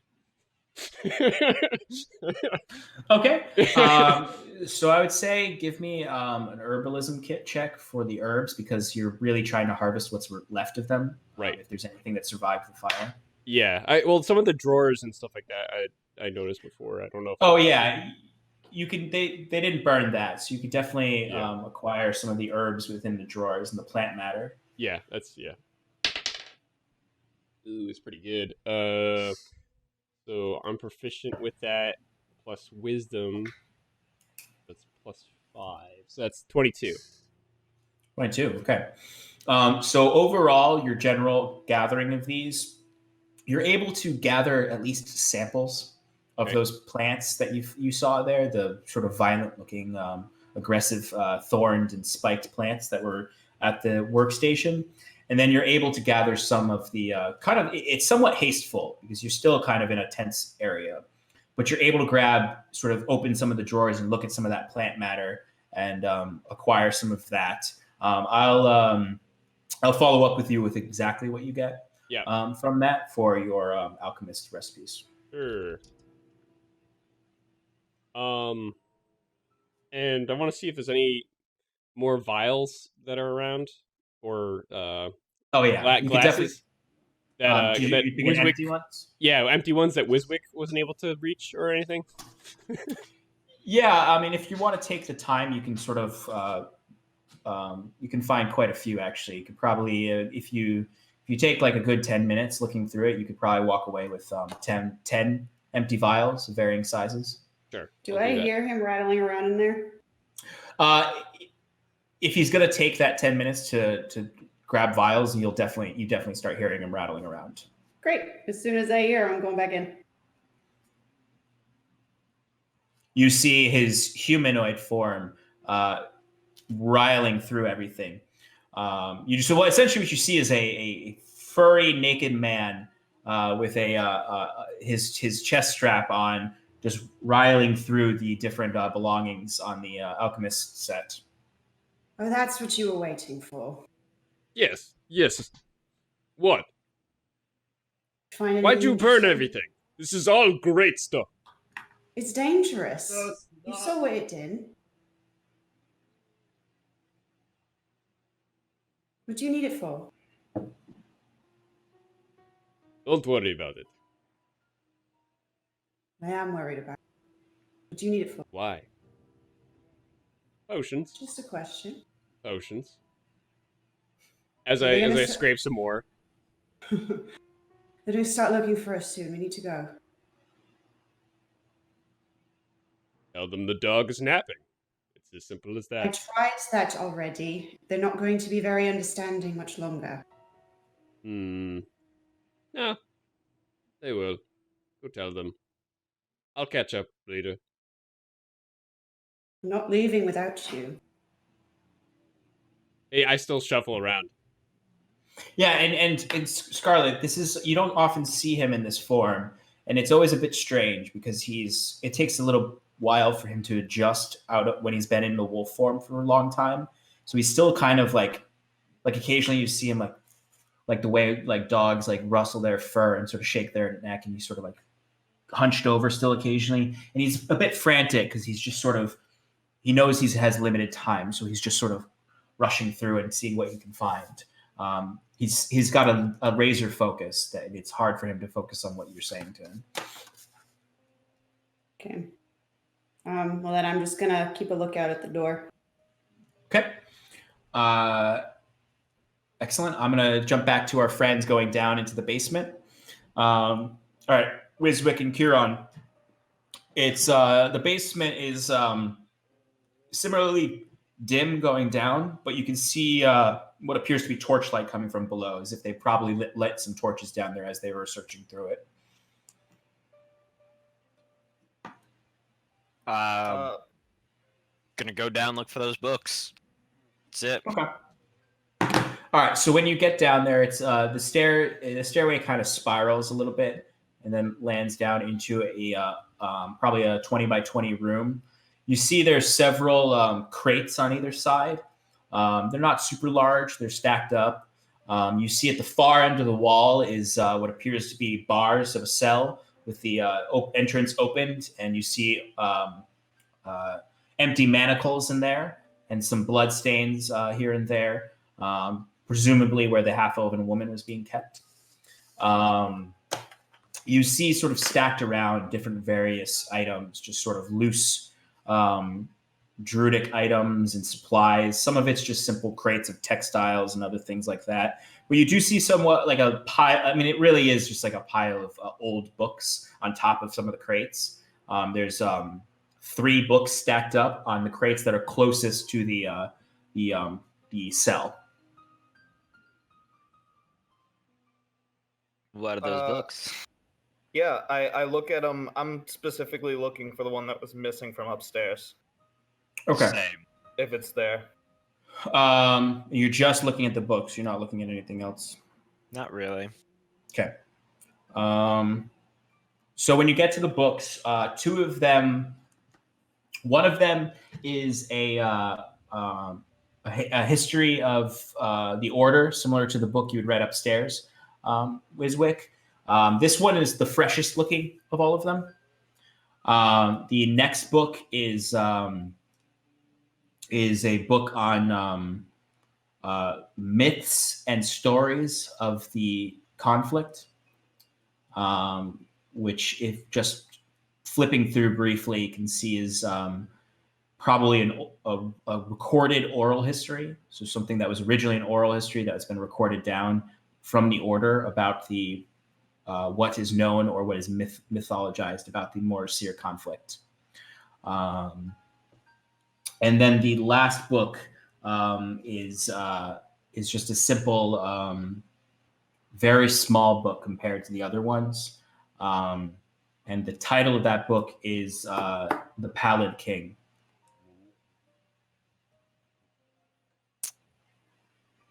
Well, the Pallid King. I say, the Pallid King. Pallid. Such a unique word. Of course I didn't think of it. I'm gonna take this one. That Morasir conflict one seemed pretty interesting. You want to start there? Yes, of course. I know some of it, but getting another's viewpoint is always important in understanding the whole picture. Let me know if there's anything about golems in there. Of course. And yeah, I start skimming through my book, and he starts skimming through his. So there's just skimming through. They're pretty thorough text. The Morrisier conflict one is clearly like a rough translation over the ages, so it's very dense and hard to really understand much of it. There's occasional references to names of gods that you're unfamiliar with. You actually do see a few references to Ilyuvania. It seems like it's just a sort of a combination of what could be first-person accounts or recent or nearby accounts of the era, mixed with deep mythologized stories that just sort of talk broadly about the era in a fable kind of way. Okay. So Kieran would probably make note, like dog ear, all the mentions of Ilyuvania, but when seeing nothing of note there. Mhm. Sorry, I guess we should describe it. Yeah, and I mean for these books, I'll send you all a write up of what you actually get out of them with a discernible read, or cool. If you keep reading them. Yeah. I'll let you know what you saw so that you can say in like the next session, if you're traveling or you have downtime, like I want to read this part. Awesome. For you, Wiswick, this is an old book. Like the pages are hard to read. They're falling out in certain places. There's pages missing. There's moth holes in them. The text is going in and out of different languages. It's very difficult to discern exactly what's going on here.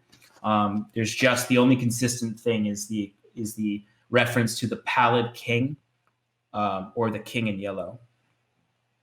Maybe that's the Ash Keeper. He's probably gray. Are there any references to the circular symbol that we've been seeing around, the swirl that we saw on the arcane focus and as a threatening form? Is any of that on the book?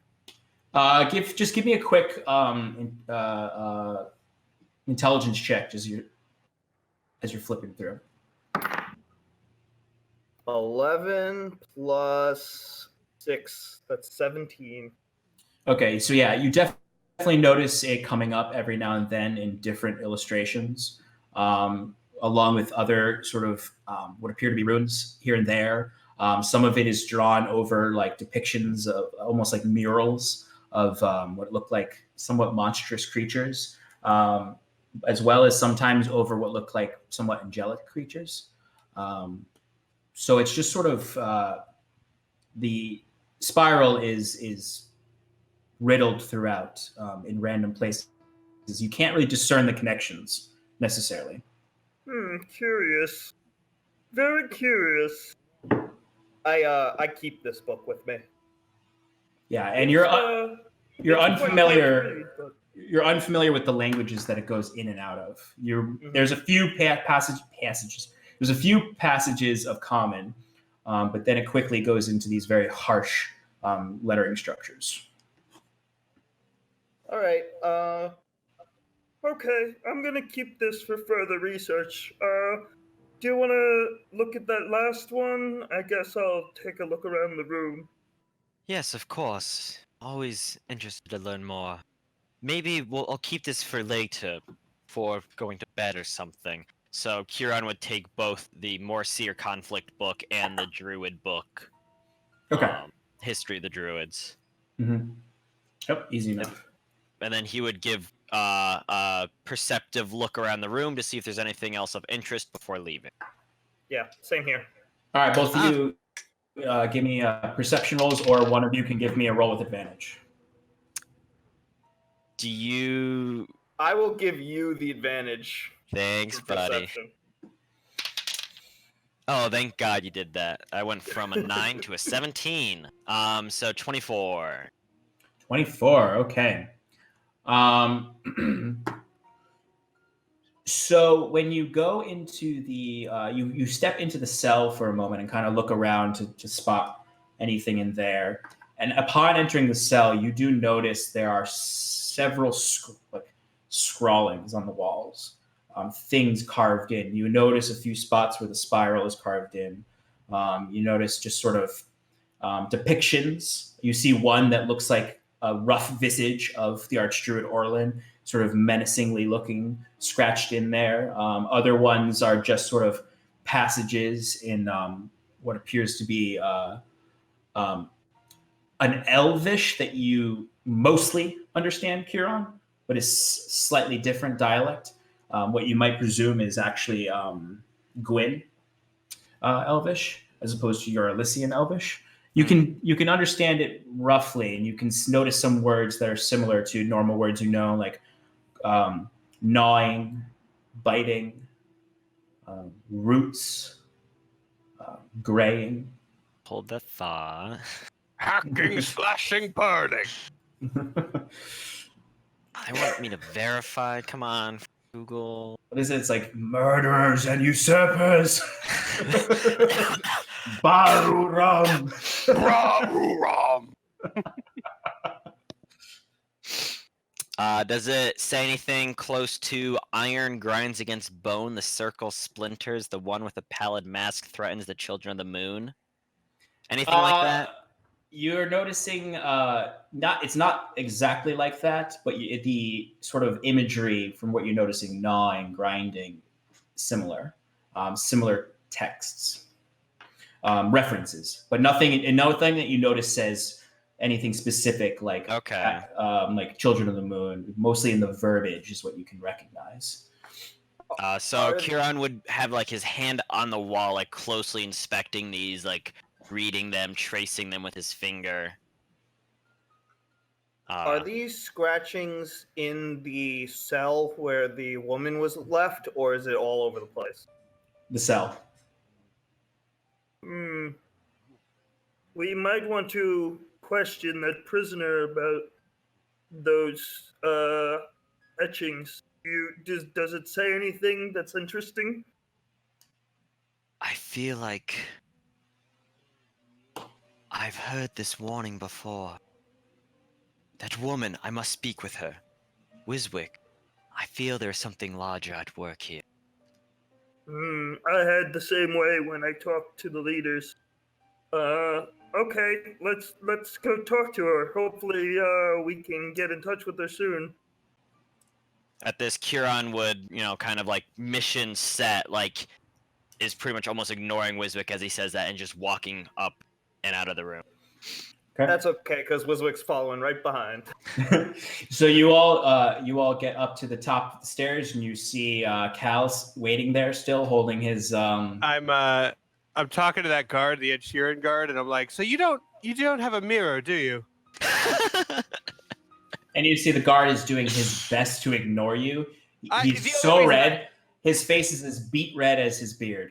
The only reason I ask is because you clearly would not have got out had you known what you looked like. Just bullying this guard. He's just completely kind of like, you see he's like just staring up at the ceiling like. Do you have a mirror and you can't see yourself? That would explain the rather pasty look to your face. Are you a vampire? Is he a vampire? I asked the other guard in the room. The other guard is just sort of writing, and every time you say anything, just sort of. Oh, he's really grinding your gears. Funky gentlemen, you've returned. Cal, what the hell? What part of this shouldn't be part of this world did you not understand? What part of how about you don't spout off at the mouth when we're surrounded by people we don't know? This guy's a fucking vampire. I don't want to have to deal with him, you know? Oh, fuck off! Mention of vampire, Kieran kind of looks over, otherwise continues to walk out, and he goes, does anyone know where that druidess went? I must speak with her. So I go to follow, I assume Wiswick goes with him, and I go to follow them. And before I do, I turn and go, gentlemen, I suppose I shall not see you at the party at the Lord's house held for me. Goodbye! And you see like the guard writing down has to like stop as Ed Sheeran guard is like He's just like grabbing his sword. It's like, I'm gonna fuck. Let me go. I'm behind him and I'm like, sorry, he's a little bit eccentric. I'll buy you a drink at the bar later. Bye. So you guys step out into the what is now slowly reaching sunset, because it's around like 6 o'clock at this point. You notice that Scarlet and Timber are nowhere to be seen, which I'll check back in with Scarlet and Timber at this point. I'd like to, after getting the vials, I'd like to go behind the curtain and inspect. Okay. So when you go behind the curtain, you what you notice is it's a very tight space. It's mostly like almost like a black room of curtain. It's mostly oats. No. You see an altar covered in oats. You do notice a very small black stone altar, almost like it's made. It looks like it's made of onyx or obsidian, with and it's sort of mostly empty at this point because most of the stuff has been taken off of it. You notice just sort of around the flooring of this space is more of that dead plant matter. And you also notice just sort of some ash when you sort of touch it and smell it, it's remnants of incense. You notice that the curtains go to a single window that is thin and long, that looks out. It's actually somewhat strange because it's not perfectly out. It's almost like a half sky window, and that it's tilted forward and sort of looking up towards the sky. And there's just sort of the light coming out. The budding sunset is just sort of casting a very beautiful orange light over this black stone that seems to have been cleared of all of its contents. Okay. Is there any non-burnt incense in the room? Yeah, actually, easy enough to find. There seems to be some, I'd say about like 1 gold's worth of incense, still like sort of behind the altar. I'd like to gather that's that. really it. Yeah, that's really all that's, seems like it might be some that's just sort of left over. Okay. I'd like to grab that and any little bit of plant matter I can grab. Okay. Easy enough. And then can I look at the altar and try to see if there's any sort of like, lack of a better term, Indiana Jones lining up? Like any of like the on the onyx like altar, is there like any like circle on the floor? Like what's like the layout on the altar? Like what does it look like? Yeah, was it just an altar holding the book to like assume to hold the book? Like what did it? Oh, why is I the see. window there? Yeah, give me an investigation check. The disembodied voice of Wiswick rings in your head. Don't touch the windows on your way out. I got a 10. Okay, so it's hard to discern the exact purposing of the altar. I mean, it is noticeable that the light does just sort of hit the altar perfectly. There is grooves on the top of it. There's sort of it's almost like not as intensely fine as a record, but there is a swirling groove all around it that comes down to the center that has a very small basin. Okay. All right. I'm done here. Okay. I stuff everything in my pocket and I go back into a wolf and go out the door. Easy enough. Scarlet, you notice Timber stepping out as a wolf, transformed back, and he is walking out. About fucking time. Let's go. All right, so checking back in with the other group, are you going to leave without your companions, or are you going to wait for them or look for them? Kieran is going straight to where I'm pretty sure he overheard the woman was taken to the barracks. He is not waiting. If someone like stops him, I mean, maybe he might come to senses, but otherwise he is going to go straight there. Kieran, wait, hold on. We kind of have some priorities here. I mean, our friends are behind, and we kind of have a ticking time bomb situation here that I guess nobody gives a shit about except me. I'm sorry, what's the time bomb you speak of? The owl bear teddy bear thing. Did you hand me a timer on bomb? this thing. What the fuck? I dispel it. Yeah. So it's a pot. You handed me what? Just don't open it. It's got chemicals. It's not good. I Okay, mean, you would immediately notice, Cal, that this vial or this glass top is covered on the inside with the same types of spores you saw coming out of those fungus zombies' mouths when they were attacking. Wiswick, I just want to go on record. I do not like this one bit. How do we get rid of this? We gotta find a large body of water, or we gotta find someplace where we can burn it, or I don't know. You got some way to send it to another dimension or something? Do I look like the kind of with man a that would big have rock? some way to send it to another dimension? Do I look like that to you? Look, I'm brainstorming here. Oh Jesus! I'd say at Sorry. Oh, it's Zendariel. in the midst of this this panic, Scarlet and Timber step out into the crisp twilight air. Maybe we could get a big guy with a strong stomach to eat it. Let's go back to the burning one. Let's just burn it. Can we just burn it? What do we Does burning? that seem feasible to you? But I don't want to open it. Neither do I. What do you want to do? Jeez. I'm sorry. I keep saying. Can we just write Jesus in as like a thing? He's one of the remnants. Yes, he's one of the. Yeah. He killed his father to raise in strength. Okay. What are you guys doing? Do I hear them yelling about burning it? Yes. Whatever. Okay. Do you want me to take care of that? Please. What is? Please Yes, define. please. Great. You're standing in a courtyard. You're standing in a courtyard. There's not a lot of people here, else. but there are a few guards posted at each of the exits, just sort of looking at you as you're yelling at each other about burning or eating or throwing into extra dimensional portals. I'm sorry. I'm not quite concerned about what happens with these spores. That's for the Lord to handle. As far as I'm concerned, those mushroom zombies are his. Right now, I have a much higher purpose to be answering to, which involves the Druidess that they've taken out of here. Now, if you'll excuse me, I must attend to this as quickly as possible.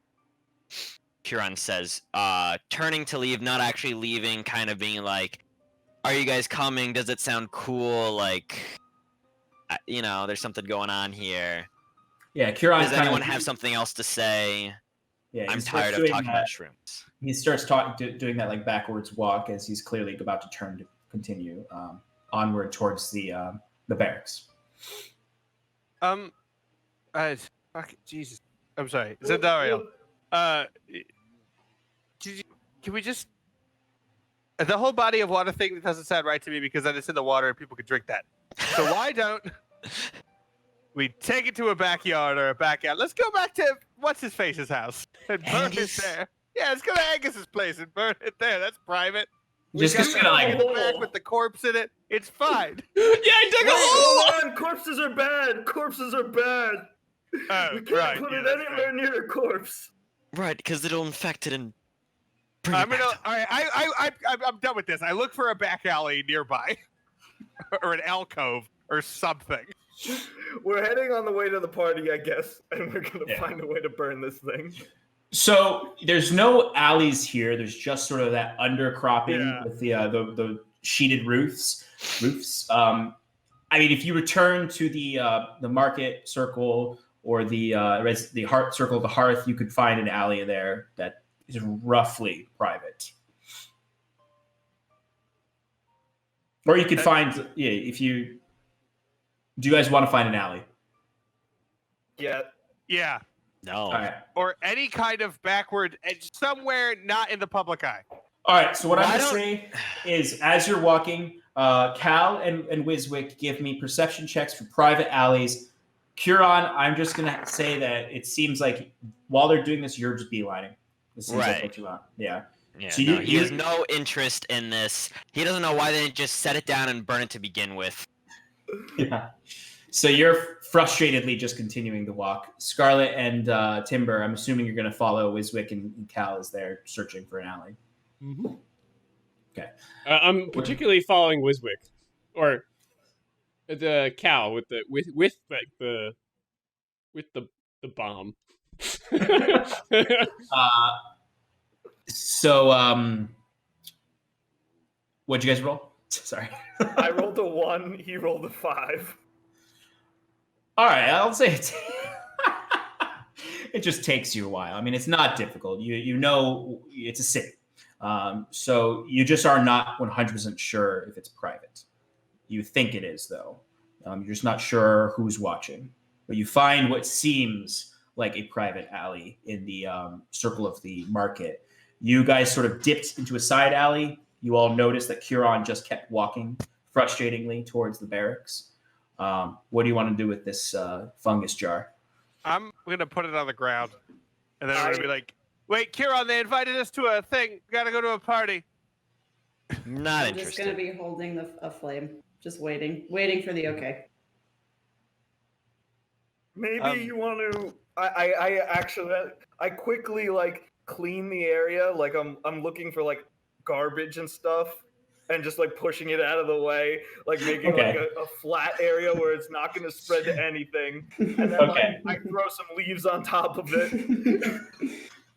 And I like, start a little tiny fire in the leaves, so it's like starting to heat up, and then I'm like, all right, hit it. All right. I hit it. Easy enough, Scarlet. You produce the flame. It sort of hits the pot. You hear it shatter. You sort of see as soon as it hits the pot and shatters, the glass shatters as well. You see just sort of this like, it like spores puff up, but they're sort of whipped around in the flame.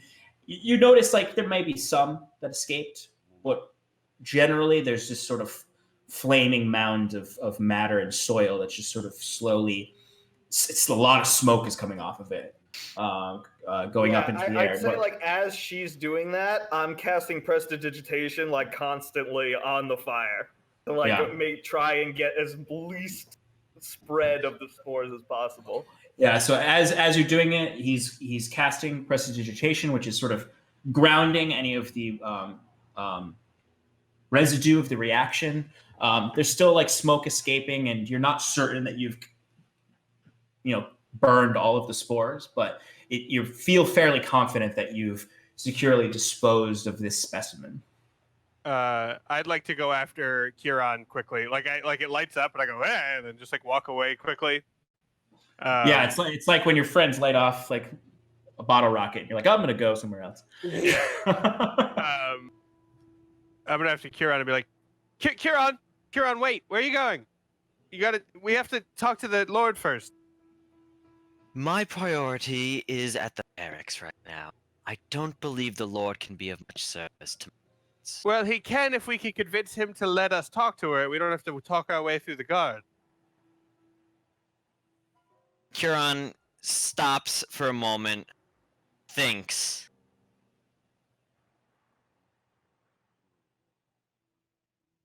No, I'm gonna go there first, and keeps walking. Okay. So as Cal attempts to persuade his friend to stay the course of the plan, you see Curon starts to march towards the barracks. You see, just as every time you guys have marched towards the barracks aggressively, the two guards their attention is piqued at the front. They start to walk towards Curon. Cal, you're kind of like in this middle spot between your friends burning some fungus in the alley and your friend about to aggressively approach the guards. It's that setting, twilight night. There's a party potentially waiting for you, or at the very least, something from the Lord as he wants to speak with you. As the sun begins to set, the moons come out. You can see the grand, gaseous giant planet that I always forget to mention that's in the sky, which is what was eclipsing the sun during the winter. Right, yeah. It's like the number one thing in DM, like the worst thing I could do for myself is make a different celestial system to keep track of. But it's quite beautiful out. The air is getting warm as the spring is coming, but you're sort of beset with a lot of conflict and new drama from what you've discovered. This simple job, this simple mystery to be solved is turning into much more deeper webs that are tangling around you and pulling you deeper into the politics of this area, the problems of these people, as the night comes. And that's where we're going to end tonight. Cool. Hey. Yay. All right.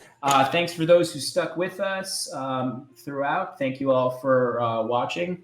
Look forward to the video on demand that should go up sometime this week. I think you can watch the third episode on Twitch, but we'll get that up onto YouTube as soon as we can. First 2 episodes are up there right now.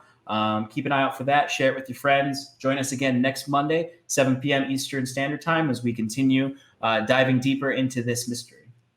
Hey. Have a good night. You have a good night.